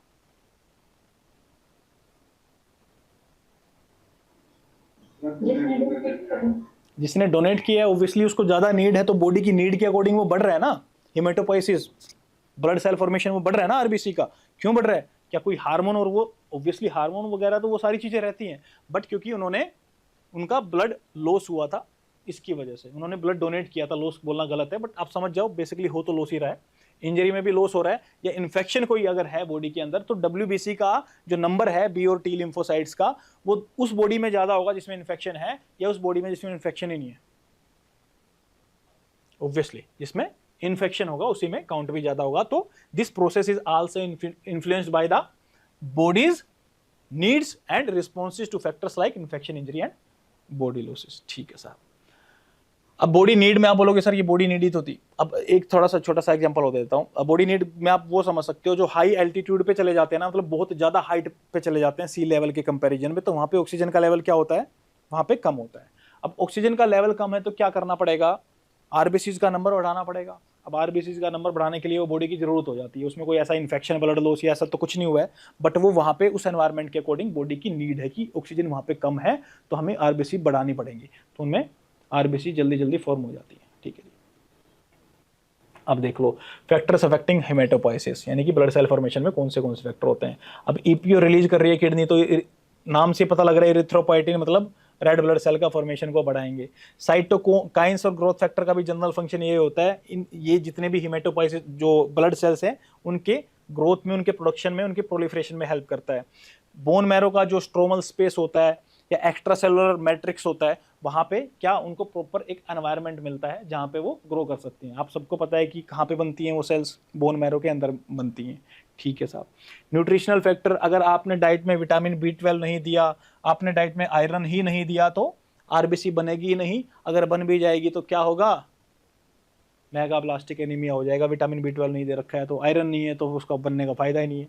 ठीक है जी। तो हार्मोन्स होते हैं कुछ, वो भी उनके ऊपर भी क्या डिपेंड करता है कि कितना इनका प्रोडक्शन होगा, कितना जल्दी इनका प्रोलिफरेशन होगा उन हार्मोन्स में। जनरल बातें बता रहा हूँ आपको, ठीक है। स्पेसिफिक वर्ड फाइल में एक दो जो लाइन होगी आपको मिल जाएगी। डिसीज एंड इन्फेक्शंस, इनके ऊपर भी डिपेंड करेगा हेमेटोपोइसिस कम हो रहा है कि ज़्यादा हो रहा है। कोई डिसीज नहीं है, इन्फेक्शन नहीं है तो नॉर्मल फेज में होगा। अगर इन्फेक्शन हो जाता है तो WBC का जो नंबर है वो उसका फॉर्मेशन होना जरूर ज़्यादा हो जाएगा। आप बोलोगे सर क्वांटिटी तो इन्फेक्शन में कम होगी, वो तो मार देगा इन्फेक्शन जाकर के ब्लड के अंदर। हाँ, क्वांटिटी की बात कर ही नहीं रहा हूँ मैं, तो बस प्रोसेस की बात कर रहा हूँ जिसका नाम है हेमेटोपोइसिस। मार कितनी रही है छोड़ दो उनको, फॉर्मेशन कितना हो रहा है और कितनी स्पीड से हो रहा है, पहले कितनी सेल बनी हुई थी उससे कोई मतलब नहीं है। हेमेटोपोइसिस मतलब फॉर्मेशन ऑफ ब्लड सेल्स। तो इन्फेक्शन की वजह से क्या फॉर्मेशन तो ज्यादा ही होगा ना WBC का, पहले की कंपैरिजन में थोड़ा ज्यादा हो जाएगा, फॉर्मेशन बनना ज्यादा हो जाएगा। ठीक है जी। अब रेडिएशन एंड कीमोथेरेपी में क्या होता है, जब रेडिएशन और कीमोथेरेपी होती है तो ये सारे के सारे बॉडी के अंदर जितने हार्मोन्स होते हैं वो भी इम्बैलेंस हो जाते हैं, पूरा प्रॉपर्टी चेंज हो जाती है, तो उसकी वजह से इसका फॉर्मेशन जो है वो कम होना स्टार्ट हो जाएगा। WBC हो, RBC हो, सब कुछ ही कम हो जाता है उससे।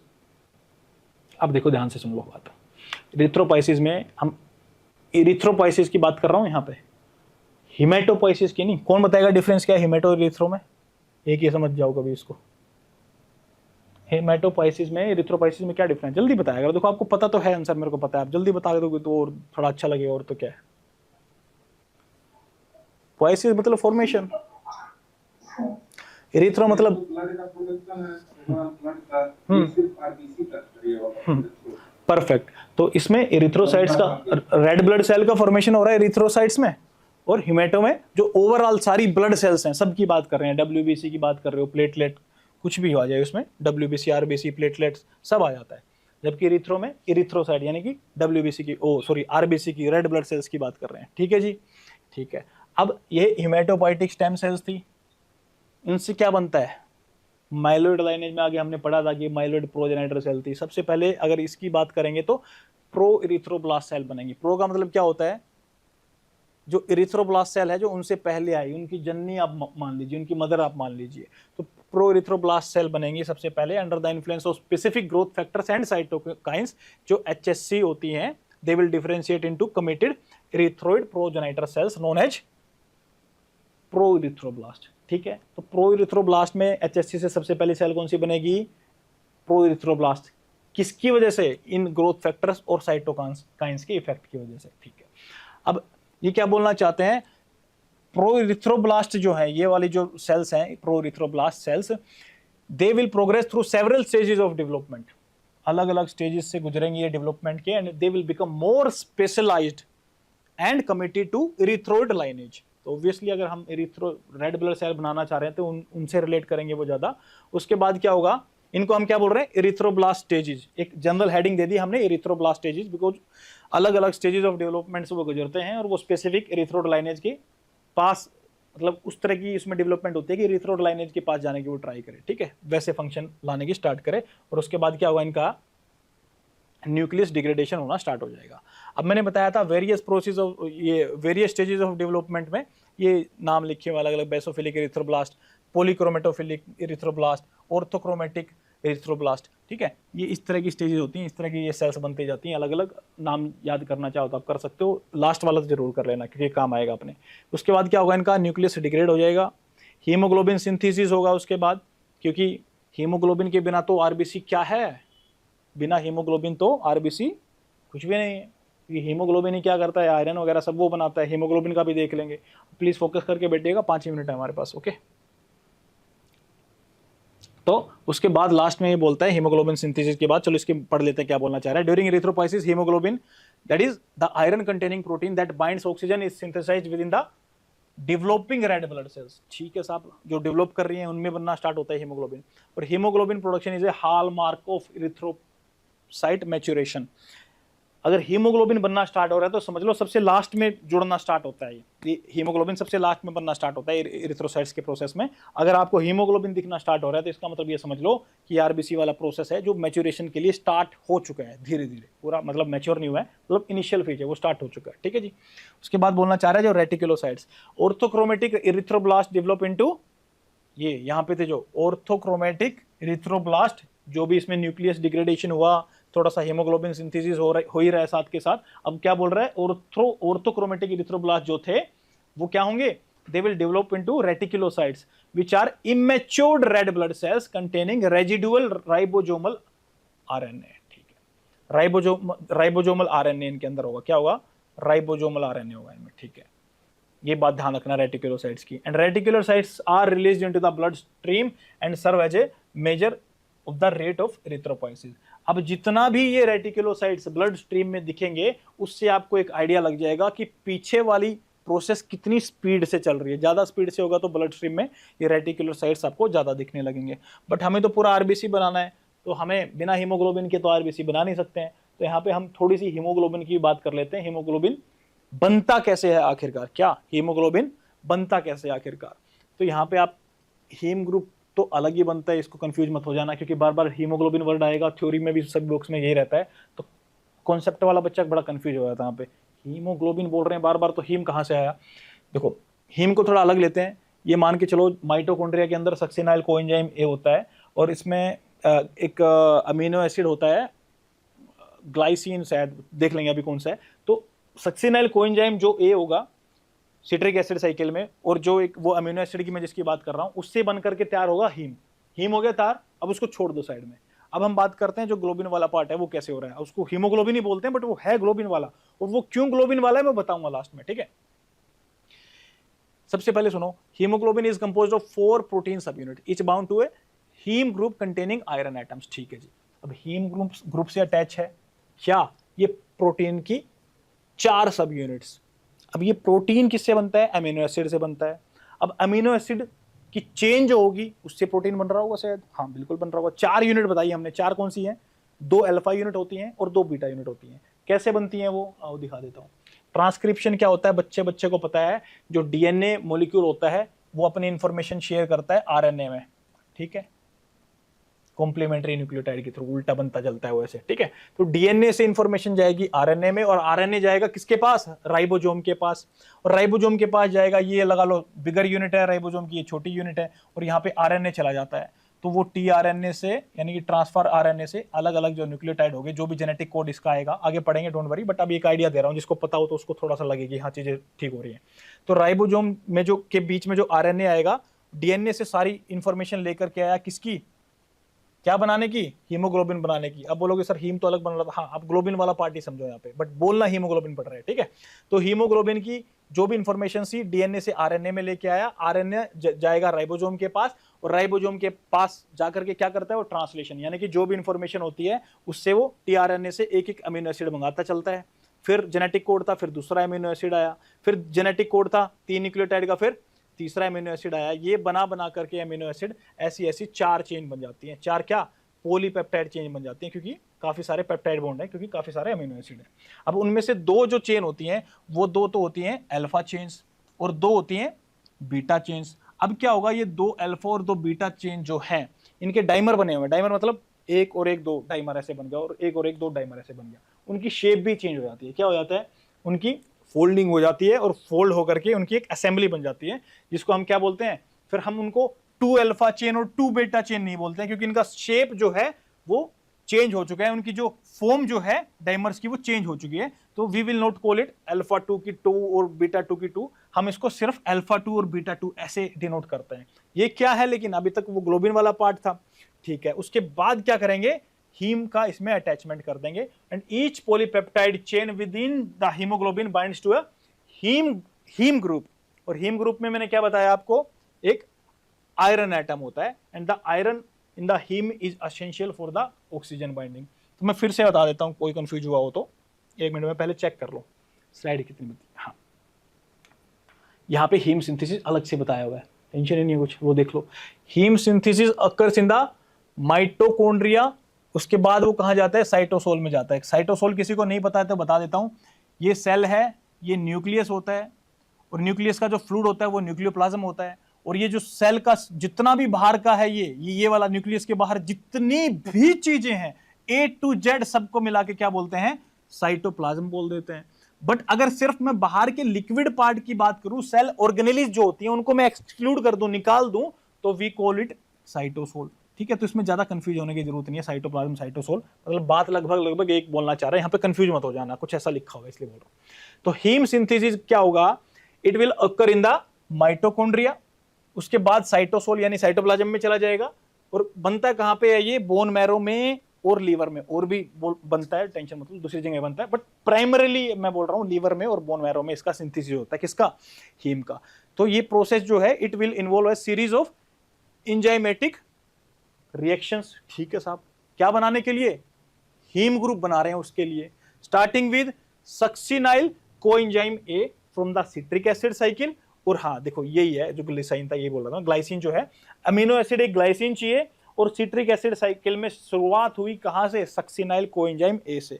तो succinyl coenzyme A citric acid cycle में, और ग्लाइसिन है एक अमीनो एसिड, उनसे फाइनली रिजल्ट में क्या बनता है, अल्लाह बन जाता है। अल्लाह का मतलब क्या है, 5 अमीनो लेवुलिनिक एसिड, ये बन गया अल्लाह, ठीक है जी। तो अल्लाह जो है ये क्या बोलना चाह रहे हैं, the key intermediate 5 Allah is produced in the mitochondria and then exits in the cytosol for further steps in heme synthesis, ठीक है साहब। फर्दर स्टेप क्या होगा, the final haem molecule is then transported within the cytoplasm where it can be incorporated into the hemoglobin। अब आप बोलोगे sir haemoglobin, 1 minute रुको, haemo में तो हीम पहले ही है, तो ये फिर हीम क्यों अटैच हो रहा है जाके, मैंने आपको बताया था हीमोग्लोबिन सिंथेसिस पढ़ रहे हैं, बट वहां पे वो जो ग्लोबिन वाला पार्ट ही देख रहे होते हैं, बट उसको हीमोग्लोबिन ही बोलना पड़ता है क्योंकि सब जगह वही लिखा हुआ है। थोड़ा सा कॉन्सेप्ट से आप समझने की ट्राई करो, आपको कंफ्यूजन ना हो, तो यू जस्ट रिमेंबर जो हीमोग्लोबिन वाला पार्ट था उसमें डीएनए से आरएनए में इंफॉर्मेशन आई, आरएनए राइबोसोम के पास गया, राइबोसोम से बनाया क्या, 2 बनाई अल्फा चेन और 2 बनाई बीटा चेन, पॉलीपेप्टाइड चेन। फिर क्या हुआ, उनका अनफोल्डिंग हुई, सॉरी फोल्डिंग हुई और असेंबली हुई, तो उनका शेप और स्ट्रक्चर चेंज हुआ, तो we call it alpha 2 beta 2। और उसके बाद ये 4 पॉलीपेप्टाइड चेन थी, ये हीम ग्रुप का सिंथेसिस कैसे हुआ, यहां पे ये देखो माइटोकॉन्ड्रिया में और फिर साइटोसोल में आया, क्या हो रहा था, सक्सिनाइल कोएंजाइम ए था सिट्रिक एसिड साइकिल में, और एक ग्लाइसिन था अमीनो एसिड, ठीक है। इनका जो प्रोडक्ट था वो फाइनल जो प्रोडक्ट बनकर के आता है की इंटरमीडिएट, वो आता है 5 अल्लाह बन जाता है, 5 अमीनो लेवुलिनिक एसिड। अब ये जो 5 अल्लाह है ये क्या करता है, जो ये अल्फा 2 और बीटा 2 की 4 पॉलीपेप्टाइड चेन बनी हुई थी, ये 5 अल्लाह जो फाइनल हीम मॉलिक्यूल में कन्वर्ट हो रहा था, फाइनली 5 अल्लाह फाइनली हीम मॉलिक्यूल में कन्वर्ट हो रहा था, ये हीम जाकर के ये लगा लीजिए ये 4 चेन थी, ठीक है, अल्फा वाली और बीटा वाली, तो ये यहां पे हीम अटैच होगा, यहां पे अटैच होगा, यहां पे अटैच होगा, यहां पे अटैच होगा। तभी तो मैं बोल रहा था ये जो पूरा हीमोग्लोबिन बना है इसमें प्रोटीन की कितनी सब यूनिट्स होती हैं, 4 सब यूनिट होती हैं, और सबके लिए हीम जो ग्रुप होता है उनमें आकर के अटैच हो जाता है, तो वी कॉल इट हीमोग्लोबिन। ठीक है जी, ये आपका लेक्चर फिनिश हुआ। कोई भी डाउट क्वेश्चन रहेगा तो वो लास्ट लेक्चर में लेंगे, अगर कोई ऐसा प्रॉब्लम है तो आप व्हाट्सएप पे टेक्स्ट कर देना, ओके। ठीक है, होपफुली आपको समझ में आया होगा, लेक्चर काफी आराम से लिया मैंने, बाकी के लेक्चर काफी स्पीड में रहेंगे, तो जस्ट मेक श्योर कि थोड़ा सा पढ़ के आओ और जो ये आपको शेयर किया जाए ये आपका क्लियर हो, ओके। गुड नाइट सभी को।